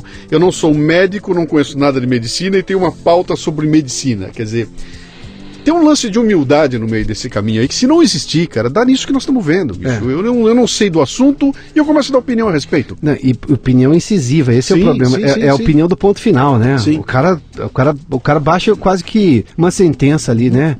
É uma decisão. Baseada em quê? Eu sempre estudei muito a lógica da burocracia brasileira administrativa, porque eu sei que boa parte dos negócios demoram aqui. Você acha que o empresário não quer que a coisa ande rápido? Ele quer que ande rápido, o negócio precisa produzir, vender, e gerar lucro e seguir a vida e todo mundo vai feliz. Eu sei o que é a agrura de um empreendedor no Brasil. Eu passei por isso, porque eu tenho uma empresa, eu tive que abrir uma empresa, a empresa para gerar nota, essas coisas. Eu vi todas as burocracias que tem para lidar com o Estado brasileiro. Quando eu criei no filme uma coisa, porque eu achava que, como eu queria que a discussão brasileira acontecesse, e eu fiz um filme para uma discussão nova, então eu dei uma contrapartida social gigantesca. Eu distribuí todas as cópias do filme. Todas as 3.000, inclusive a parte que era só minha, que eu não precisava distribuir. Uhum. E aí tem uma outra coisa nesse país, tem um negócio que eu chamo de a dor de doar. Quando você acha que um bacana não faz doação no país, pode ser porque ele seja um egoísta, um medíocre, um mesquinho, um vagabundo como cidadão, mas pode ser que ele não seja nada disso, seja o oposto disso, e que ele enfrenta uma burocracia para fazer doação. Bom, a história do Mindlin, do José Mindlin, que tinha uma biblioteca fantástica, alguns livros que tinha 3 ou 4 exemplares no mundo e ele tinha um. Olha, meu Deus do céu, o mundo é tão gigante, tem 4 livros desses no mundo e um por acaso está no Brasil. Meu Deus, que privilégio, né? Aí foi doar para a USP. Você se lembra do embrólio daquilo? Sim. Porque não podia pôr o nome do Mindlin. Mas, meu Deus do céu, ele é doador. Você vai a Harvard, tem nome de todo mundo que fez doação ali. Qual é o problema disso? Uhum. Mas nós somos a Universidade de São Paulo, não podemos fazer isso. Aí até que alguém foi lá e falou, gente, para com isso. O cara está fazendo uma doação numa biblioteca gigantesca que, por acaso, vai estar disposta ao público que vier aqui. Sim. Ele tornou uma coisa privada, pública. Sim. E você não vai reconhecer isso por causa de uma bobagem de que não, mas a universidade pública não pode pôr o nome de uma pessoa aqui. Piotr, eu semana passada, eu fui para o Rio de Janeiro fazer uma palestra num evento da Universidade Federal Fluminense. O evento chama-se Superação, cada ano tem um, é o 18º ano. Os garotos organizam, então é uma molecada de 20 e poucos anos de idade lá que organiza um evento e durante 4, 5 dias eles trazem palestrantes e que fazem sequências de palestras ao longo do dia. Então 4, 5 palestras por dia para a garotada da escola que quiser ouvir lá. E vai gente de todo tipo, então a ideia esse ano aqui era falar de empreendedorismo, etc e tal. Pô, esse ano levaram o Zico, levaram o Juninho Pernambucano, levaram o Pedro Bial, cada um deles dando um enfoque do seu próprio o jeito de ser, a liderança, a formação de equipe, aquela coisa toda. Claro. Então, cara, são nomes, Zico, Pedro Bial, Juninho Pernambucano, são nomes importantes. No meio deles tinha um tal de Luciano Pires, que é um mané, mas foi também, né? Não é um mané, não. E aí, cara, eu chego lá... É um empreendedor do pensamento. Aí eu chego lá, vamos fazer, não sei como é que é, mas entra assim um pequenino auditório, acanhado. E elas me dizendo, cara, o Zico veio aqui, foi um horror, porque ficou todo mundo pra fora, não cabia no auditório. Eu falei, mas cara, se não tem um auditório maior na universidade, porque trazer um Zico pra cá, é claro que vai explodir de gente, né? Não, tem um grande auditório aqui com 500 pessoas. Mas por que esse evento não é lá? Não liberaram o auditório. Mas porque está acontecendo alguma coisa, não está acontecendo nada. As pessoas não liberaram o auditório porque quem cuida do auditório achou que não era conveniente trazer um famoso para botar ali, porque ele não queria, e não liberaram. E o evento é o 18º ano que acontece e nenhuma das palestras aconteceu no grande auditório. Aconteceu num pequeno auditório acanhado e você olha para isso e fala, isso é... Olha o volume de esforço despendido, olha a iniciativa dessa garotada, olha as pessoas que eles levaram pra lá, cara, botaram Pedro Bial pra falar pra aquela turma lá, no horário comercial. Cara, isso aqui merecia no mínimo o maior auditório da universidade e contar pra Niterói inteiro o que estava acontecendo e que, por favor, venham ver, porque esse é um momento importante. Não, cara, fica num cantinho, joga num canto. Quer dizer, essa mentalidade que você colocou da USP, parece que ela passa por todo o ambiente brasileiro, né? Com as ressalvas de praxe, as exceções de praxe e o mérito aos pensadores que nós temos nas universidades públicas, e eu sei que eu tenho alguns inclusive no meu filme, por exemplo, o filósofo Roberto Romano, a doutora Maiana Zates, enfim, eu não estou impingindo a esses nenhum comentário, muito pelo contrário, a esses eu devo agradecimento porque continuam fazendo pesquisa de alta qualidade, insistindo com a universidade pública, com os órgãos de pesquisa e pensando na sociedade brasileira. Agora, a estrutura pensante da universidade pública brasileira é obsoleta, medíocre e atrasada. E não acho que obsoleta é sinônimo de atrasado no que eu estou dizendo, não. A obsolescência é porque ela não tem nenhuma pretensão de ser mais moderna. É isso que vem para mim. E o atrasado é porque ela quis parar no tempo. Ela não está preocupada em dar resultado. Quando eu dizia, uma vez uma professora da USP me escreveu lá, porque eu falei assim, por que a molecada aí não corta a grama da escola? A escola está com problema financeiro. Escuta, primeiro que problema financeiro, porque o Estado está com problema financeiro. Isso chama-se ICMS. Aquela molecada não sabe que... Eu tenho uma visão de escola pública que é um pouco polêmica, eu sei, mas eu não posso abrir mão do meu pensamento. Eu posso discuti-lo, mas abrir mão não posso. Até que alguém me prove que eu estou equivocado, que é uma ideia melhor. Mas se é público, você precisa se envolver para cuidar. Aí eu vou lá e reclamo, o Estado precisa passar mais dinheiro. O Estado precisa passar mais dinheiro, não é o Estado, não existe o Estado, existem os pagantes de impostos. Que por acaso aquilo é ICMS. Aquela molecada não sabe o que é o ICMS, é quem paga as universidades públicas estaduais de São Paulo, por exemplo. Por que você acha que você não vai fazer nada? Aí o cara vai lá e arrebenta o banheiro, picha o banheiro, não sei o que, mas escuta, você tá pichando a minha cara, a cara do contribuinte brasileiro. Você quer tudo de mão beijada, tudo. Aí eu disse, e eu reclamava desse tipo de coisa ao vivo na CBN. Até que uma professora disse que eu era persona não grata na USP. Eu falei, tudo bem, na sua opinião, porque na minha opinião, e de acordo com os meus direitos, vou continuar entrando na USP sempre que eu atender à lógica da segurança e da boa convivência. Não tenho o menor problema com relação a isso. Essa coisa de pegar e empreender que eu te falei, quando eu fui fazer a doação dos cópias do filme, eu ouvi assim, eu mandava primeiro uma cópia para o sujeito fazer uma análise. Quem era esse sujeito? Não, secretários de educação, diretor de escola, diretor de universidade, porque eu queria que chegasse nas escolas. E eram várias cópias, hein? Foram quase 3.000. Distribui aqui fora do Brasil também, para alguns lugares que pensam o Brasil, discutem o Brasil, tinham interesse sobre o Brasil. Aí eu chegava aqui, o sujeito pegava e me dizia assim, depois de ver o filme atende perfeitamente a nossa discussão curricular aqui, é muito bom, mas não posso aceitar. Eu falei, bom, se você não quiser meu filme porque você acha que o filme não tem nenhum valor acadêmico, eu entendo, não vou nem brigar com você. O que eu posso fazer? Dou as costas e vou embora. Vou entregar a alguém que goste. Agora você me diz por quê. Eu cheguei a ouvir uma vez de um sujeito da escola que eu preciso de um número. Eu falei, número de cópias? Não, eu preciso de um número para colocar isso no arquivo. Porque se eu receber uma doação, a burocracia, veja a bobagem, isso foi universidade pública. Quando eu recebo, ele precisa ter um número que passa a ser do acervo da universidade, você está fazendo uma doação, e você tem que colocar aqui. Eu falei, mas você cria um número? Não posso criar um número, isso é um processo muito mais longo. Como eu não comprei, então eu não gerei uma demanda. Quando você compra, você vai lá para o departamento de compras, faz a doação, tinha um problema para receber. Eu falei, mas é melhor do que você comprar, você não teve custo. E você aprovou do ponto de vista pedagógico, acadêmico, seja lá o nome que você quer, curricular. Não podia receber.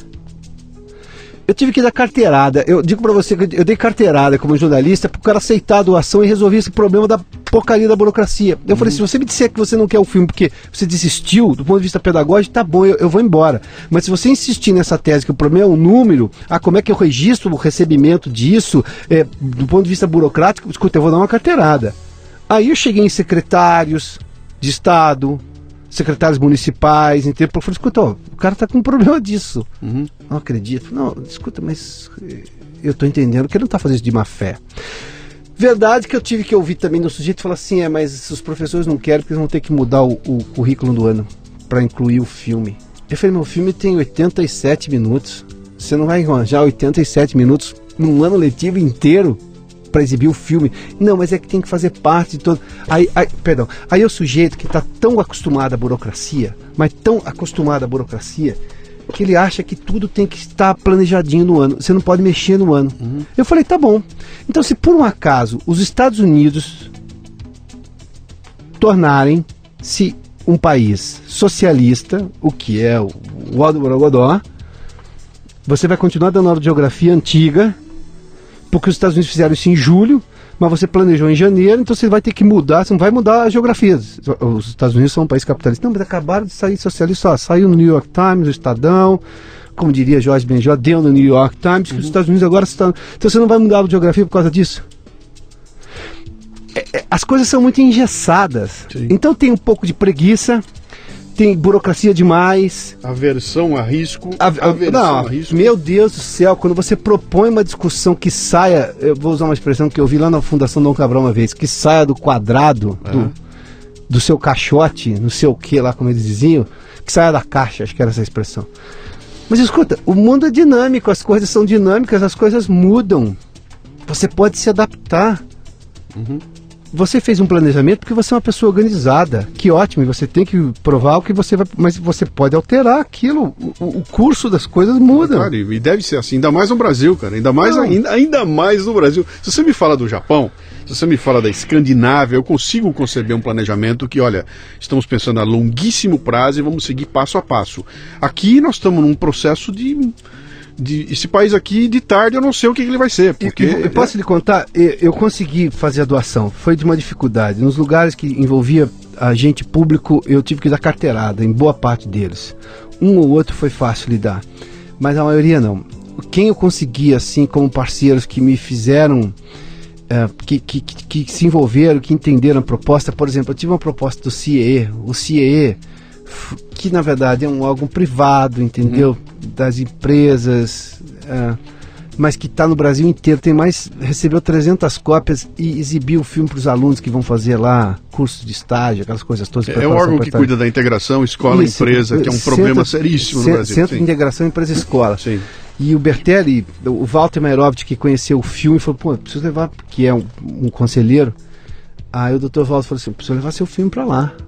Eu falei, pô, eu quero distribuir, eu quero que o filme vá para lugares, eu quero exibir um filme. Porque, como você disse no começo, eu não consegui cinema, eu consegui uma exibição no Cine Sesc só. Agora, o filme foi exibido na periferia, em associação de morador, foi exibido em escola, universidade, aqui e ali. O CIE levou para 6 unidades dele no Brasil, que eu fui lá para participar do debate, porque eu fui a todos onde fui convidado. E conseguiu levar nas outras todas com debate em escola. Eu sei porque rede social tem isso, né? Um moleque assistia ao filme lá, o Espro também, que é uma coisa muito, muito bacana, também fez isso. Um moleque assistia ao filme e me achava na rede social e me falava, pô, eu vi seu filme hoje na escola. recebi uma coisa esses dias aqui, acho que faz 20 dias. Um menino me achou no Twitter, me mandou uma mensagem lá. Eu falei assim, caramba, poxa, o filme está sendo bem usado. Né? Evidentemente que algumas cópias provavelmente devem ter se perdido nos escaninhos da vida, mas, é tentativa e erro, você vai insistir, a história da insistência. Alguns viram, na verdade não foram alguns, foram milhares que viram e muita gente. Agora, o filme, por exemplo, eu tive muita dificuldade em exibir um filme universidade no Brasil. Incrível, né?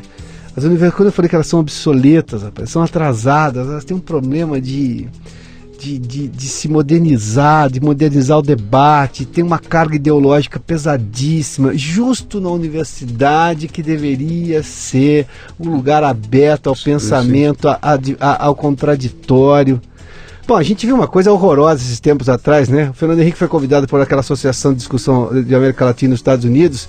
Os pensadores aqui ligados ao lulismo fizeram uma carta reclamando da participação do Fernando Henrique. Aí os caras não deram nem bola para a carta deles. Agora, como é que um pensador reclama do contraditório? Não quero contraditório no debate, então não é debate? Não. Mas é tão estúpido. Veja só, Fernando Moraes, que não é um qualquer. O livro Chateau dele é fantástico. Foi secretário de Educação em São Paulo. Olha que serviço se presta essa gente, que coisa ridícula, mesquinha, pobre. Calando o contraditório. Não, como é que você... E outra, você não está... Por acaso é um doutor honoris causa em um monte de lugar aí, é um sociólogo respeitado, um sujeito que tem uma experiência pública imensa, porque você concorda ou discorda dele, tudo bem. Agora, você está querendo proibir a ida dele lá, baseado porque você não concorda, mas escuta, não é um debate? Tanto que, não sei, 50 ou 60 fizeram isso, 500 disseram que não, que ele tinha que ir. E a associação não deu nem bola. Falei, não, gente, isso que já está feito. Essa discussão não é vocês que decidem, não são vocês que decidem, sabe essa coisa toda? Mas a dor de doar no Brasil é um negócio que existe ainda por causa desses problemas todos. Agora, como é que você resolve isso? Desiste ou não desiste? Insiste. Sim, esse é o caminho. Você tem planos de fazer o filme chegar nas mídias sociais, YouTube, essa coisa toda? Então, eu vou lhe contar. O filme nunca se pagou. E por favor, eu quero só que o ouvinte tenha muita consciência do que eu vou dizer agora. Isso aqui não é só uma reclamação, é só um relato. Eu não fui reclamar para lugar nenhum que o filme não tinha se pagado. Eu paguei o que o filme extrapolou, foi o risco que eu corri, eu banquei e acabou. Eu só estou dizendo por quê. Depois que eu fiz todos esses debates, depois que eu levei o filme para todos esses lugares, aí uma coisa que o Netflix, eu conheci o Netflix se interessou pelo filme. O Netflix é extremamente seletivo. Sim. Eu não sabia que eu sabia que era seletivo, eu não sabia que era tão seletivo, porque eu conheci um monte de produtor de cinema que queria pôr o filme dele no Netflix não gostou do filme, não comprou o filme, comprou o Orgulho de Ser Brasileiro, comprou meu filme, ficou um ano lá. A TAP, eu fui convidado para exibir o filme em Londres, numa exibição lá na Embaixada Brasileira, mas é um evento promovido pela sociedade, não era um evento da Embaixada, era um evento dos moradores, dos brasileiros em Londres. E eu precisava de uma passagem para ir lá. Aí o Dânio, que era um consultor da TAP, falou: não, eu falo com alguém lá, pô, esse negócio bacana, tinha visto o filme e tudo mais. O Dânio Braga, que é um dos maiores conhecedores italiano, dos maiores conhecedores de vinho, dono de restaurantes, enfim. Aí o Dânio falou: mas ele era consultor da TAP, consultor de vinhos e gastronomia, enfim. Aí o Dânio pegou e me levou à TAP. Aí a TAP falou: não, podemos fazer uma troca, a gente faz uma coisa bacana aqui, ó. Eu te dou a passagem e você cede o filme pro avião. Pô, era fome com a vontade de comer juntas, né? Porque o sujeito exibia meu filme numa companhia aérea. Sim. E eu sei que todo mundo assiste, você fica 10 horas no avião, você tem que assistir alguma coisa, e ainda tinha uma passagem para poder exibir o filme lá. E depois, aí eu vou te contar, eu tive dificuldades para exibir o filme em universidades brasileiras, mas, por exemplo, o filme foi exibido na Universidade de Sydney, na Austrália, o filme foi exibido na Universidade de Tóquio, na Universidade de Hamamatsu, foi exibido na Universidade do Porto, foi a convite do King's College de Londres, que foi a segunda vez que eu fui exibir o filme, foi bem na Copa do Mundo em 2014 que eu fui lá, num dia do Jogo do Brasil. Antes tivemos um debate, enfim. E agora, no final do ano passado, de 2015, eu fui exibir o filme na Universidade de Columbia, em Nova York, e na Universidade de Harvard. Harvard nunca tinha exibido um filme brasileiro. E a convite das duas universidades que souberam lá, o Hussein Khalid. Com um debate no final e tudo? Com debate no final. Que legal. Fui lá. Agora, é impressionante como você... Eu sei que essa ladainha, os brasileiros, nós todos já ouvimos várias vezes, mas você consegue espaço fora do Brasil que você não consegue dentro do Brasil. Embora eu tenha conseguido. Eu felicitei o caso do Ciedo Bertelli, que foi extremamente... Não, vamos levar você para lá, você topa? Não, top, não. Que lugar que a gente pode fazer? Não, fui a Manaus e foi contemplado as regiões. Manaus, Fortaleza, Brasília, São Paulo, Piracicaba e Campinas. Piracicaba... Se eu entendi, você ainda está procurando alternativas para rentabilizar não, o filme. Mas o filme foi... Por isso que você não liberou ainda para... Foi pro Netflix, o filme está no Now, da Net. Tá. Tá no Google Play, tá nessas coisas que eles pagam por demanda. Tá. O Netflix compra o filme por um valor fixo. E a deles, eles não prestam contas. Mas já saiu do Netflix? Já ficou um ano lá. Exatamente no ano da Copa. Saiu em julho do ano passado. Tá. Um ano anterior, 2014 até o meio de 2015. E o filme está sendo rentabilizado dessa forma. O Canal Brasil se interessou pelo filme. Na verdade, o Canal Brasil queria comprar o filme lá atrás, mas eu segurei um tempo e tudo mais. E agora decidi vender o filme para o Canal Brasil. Vai entrar agora. E aí eu tenho contrato com eles, né? E por isso que eu não posso divulgar isso em rede social. Mas, por exemplo, eu peguei todos os extras do filme, todos, e alguns trechos do filme estão todos abertos no YouTube. Tá lá no orgulhodoc.com.br ou no Facebook do filme, que é facebook.com, né, /Orgulho de Ser Brasileiro Documentário. Para quem não sabe o que é, rapidamente, o filme trata-se de uma sequência de entrevistas com personalidades que vão de Fernando Henrique Cardoso Romero Brito, Mariana Zates, o Ferrez. Aliás, o Ferrez. Por exemplo, a história das pessoas que reclamavam, escuta, não, mas não tem um cara que mora na favela. O Ferrez mora na Zona Sul, no Capão Redondo. Mas eu queria mostrar a outra face.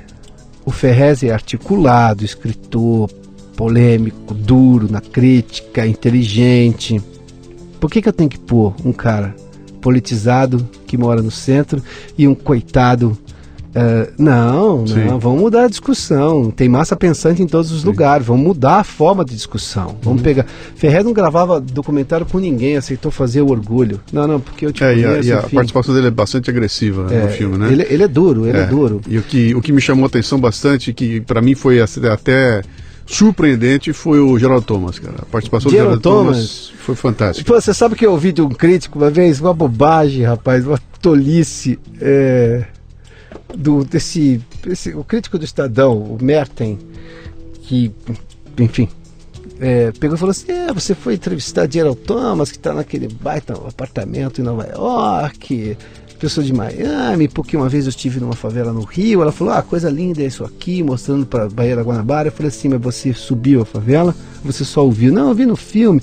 Eu falei: você precisa ver o que é o esgoto correndo na vala aberta, meu querido. Se você acha que olhar para a Baía da Guanabara, azul, linda, maravilhosa, é bonito, você tem que entender que tem também a outra parte da vida da favela. Você não está querendo discutir. Você está querendo só pegar e usar um exemplo seu.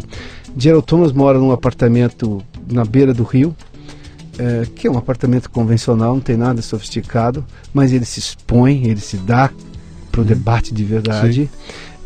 Aquela moça que era a Yara Gouveia, gravando aquele apartamento chique, não sei o que. Não, o apartamento ela está vendendo. Ela nos levou num apartamento que tinha uma visão bonita de Miami. Bom, tem um outro nome do bairro lá, mas era Miami, enfim.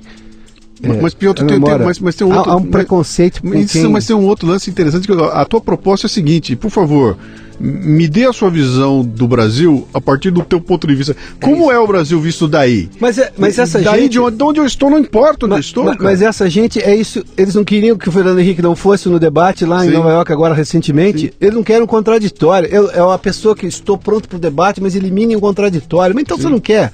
Você quer discursar. Sim.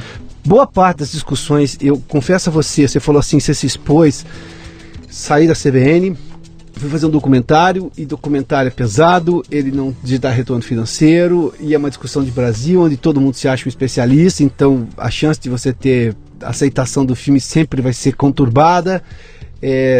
Eu sabia disso, isso me provocou desgaste, cansou, é complicado, e alguns debates eu depois de muito tempo falei, eu não vou, agora não dá, por quê? Porque quando você chega num lugar em que o sujeito não quer debater, ele quer afirmar, você fala, não, aí não, né? Você quer fazer um discurso?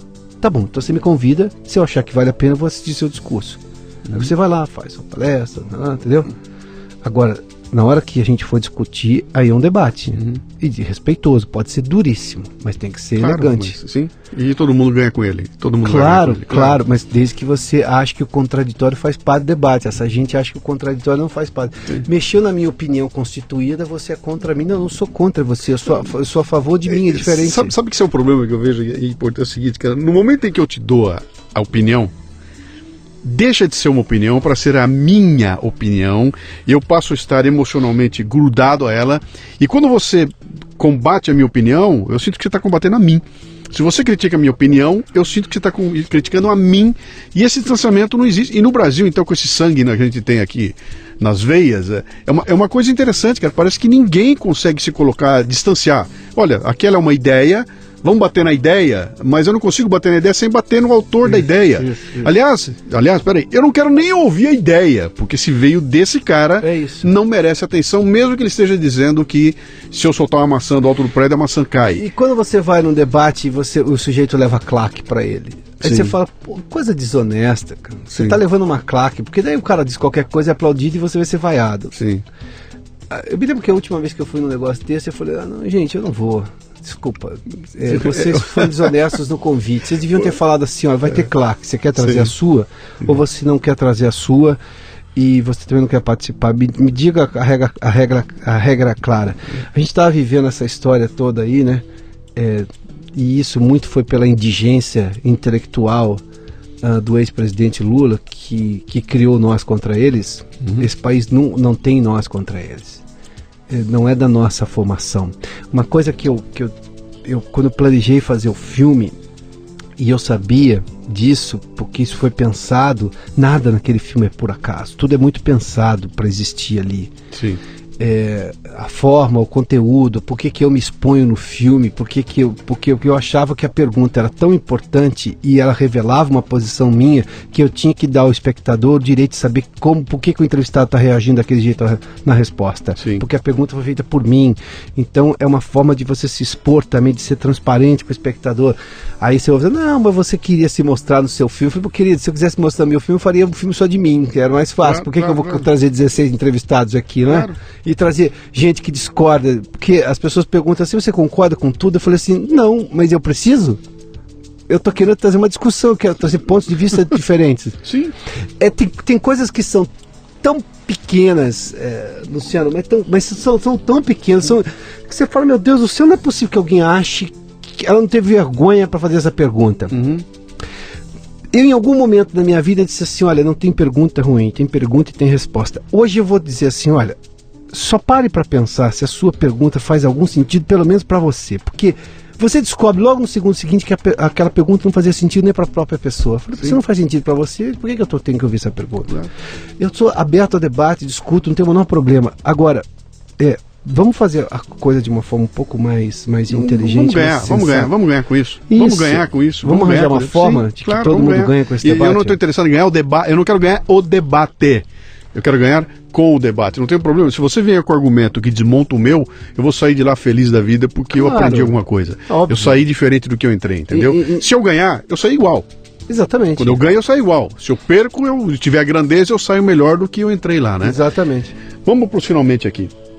Mas só para concluir, eu decidi fazer essa coisa, eu sabia dos riscos todos, assumi os riscos, mas era um desejo de provocar essa discussão. Eu queria discutir a sensação do orgulho, essa noção do orgulho que eu achava que era uma bobagem. As pessoas falavam, tem orgulho, não tem orgulho, sem... O sentimento do orgulho de ser brasileiro e o oposto eram vomitados, não eram pensados. E eu queria que se pensasse. Eu queria discutir esses pontos que todo mundo reclama, essas coisas do passado. Eu queria que o Brasil começasse a fazer as pazes com o seu passado, o Brasil no sentido os brasileiros. E eu sabia do risco. Eu queria empreender, não um negócio, eu queria empreender uma nova discussão deste país. Eu creio que consegui começar esse projeto, porque esse país é gigantesco, somos mais de 200 milhões de pessoas, mas eu não estou sozinho, tem muito mais gente fazendo isso, você está fazendo isso.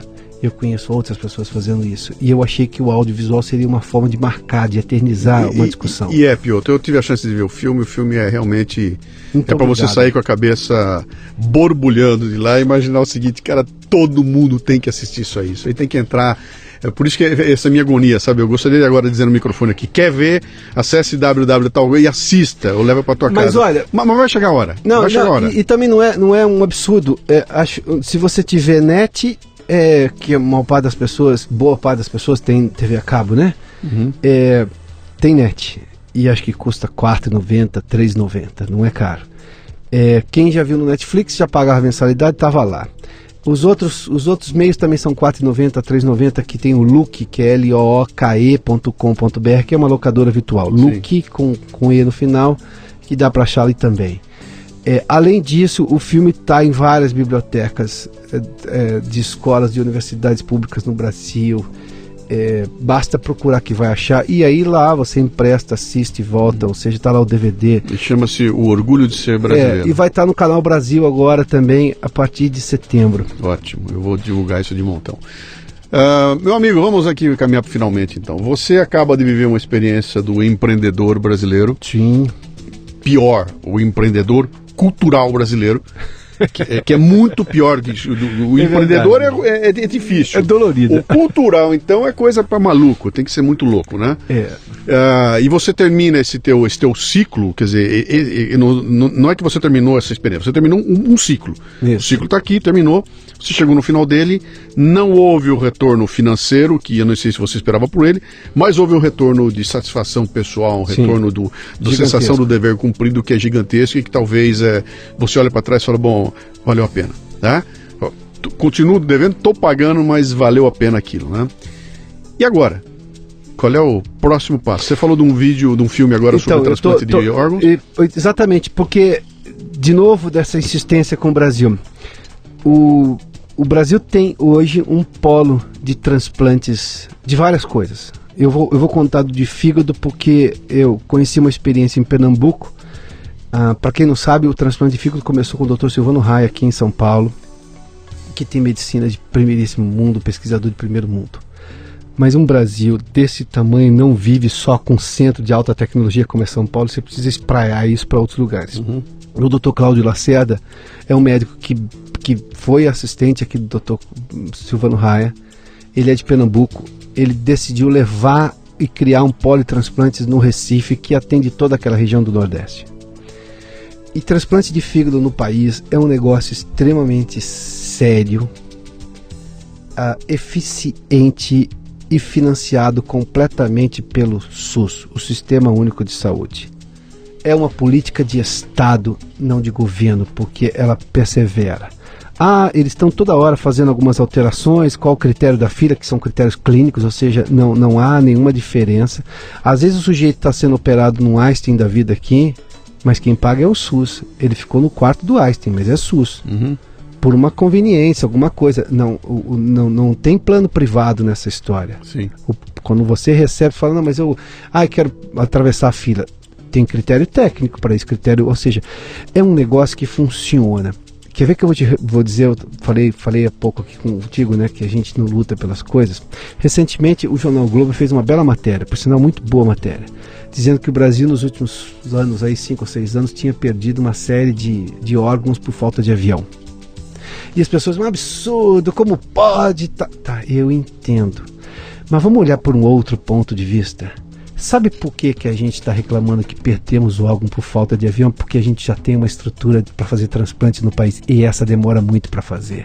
Nós lá atrás, olha o nosso passado maravilhoso, tivemos empreendedores, tivemos idealistas que construíam um Estado brasileiro que, apesar dos seus problemas no SUS, tinha uma estrutura financeira para financiar isso daí e existia isso daí, ou seja, nós tínhamos uma equipe médica no Brasil inteiro, há várias equipes médicas, tanto de captadores quanto de realizadores de transplante, apta e competente para fazer. Quanto tempo leva para você ter uma equipe dessa?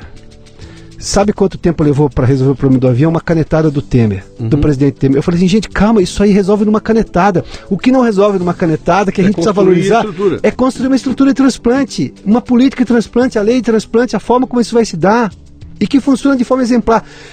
esse filme que se chama-se Paralelo 1000 é porque conta os mais 1000 transplantes que foram feitos no Recife, dessa coisa de levar uma experiência bem sucedida em São Paulo para outros lugares do país, porque esse país é muito gigante. A lógica americana tem que ser entendida dessa forma. Você tem Nova York, mas você tem Seattle, você tem Chicago, você tem Miami, você tem Houston, você tem Los Angeles, você tem... Um país gigante não pode ter só um lugar muito desenvolvido, ele não vai dar conta. Sim. Eu posso ter o melhor hospital do mundo em São Paulo, o Brasil não consegue ser tratado aqui. Você trata alguns que estão aqui ou que vieram aqui, mas você precisa ter centros de excelência em tudo no Brasil, no país todo. E eu parto dessa história, Paralelo 1000, porque os 1000 mais transplantes lá. E paralelo, porque dentro da lógica que a gente aprendeu, os paralelos próximos do Equador, paralelo baixo, seja paralelo 8, você não consegue fazer nada de qualidade, as regiões são pouco desenvolvidas, são mais pobres, enfim. E o 1000 é dos mais 1000 transplantes, é um número alto, mas num paralelo que você imaginava que não iria ter desenvolvimento de tecnologia, e tem lá um centro de transplantes de fígado extremamente qualificado, comparável ao que tem melhor no mundo.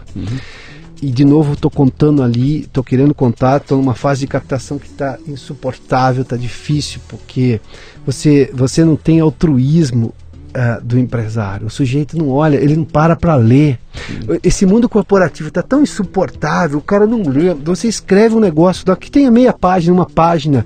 Eu posso te mandar, eu acho que eu sou o único diretor de cinema que faz um trailer do filme sem o filme existir.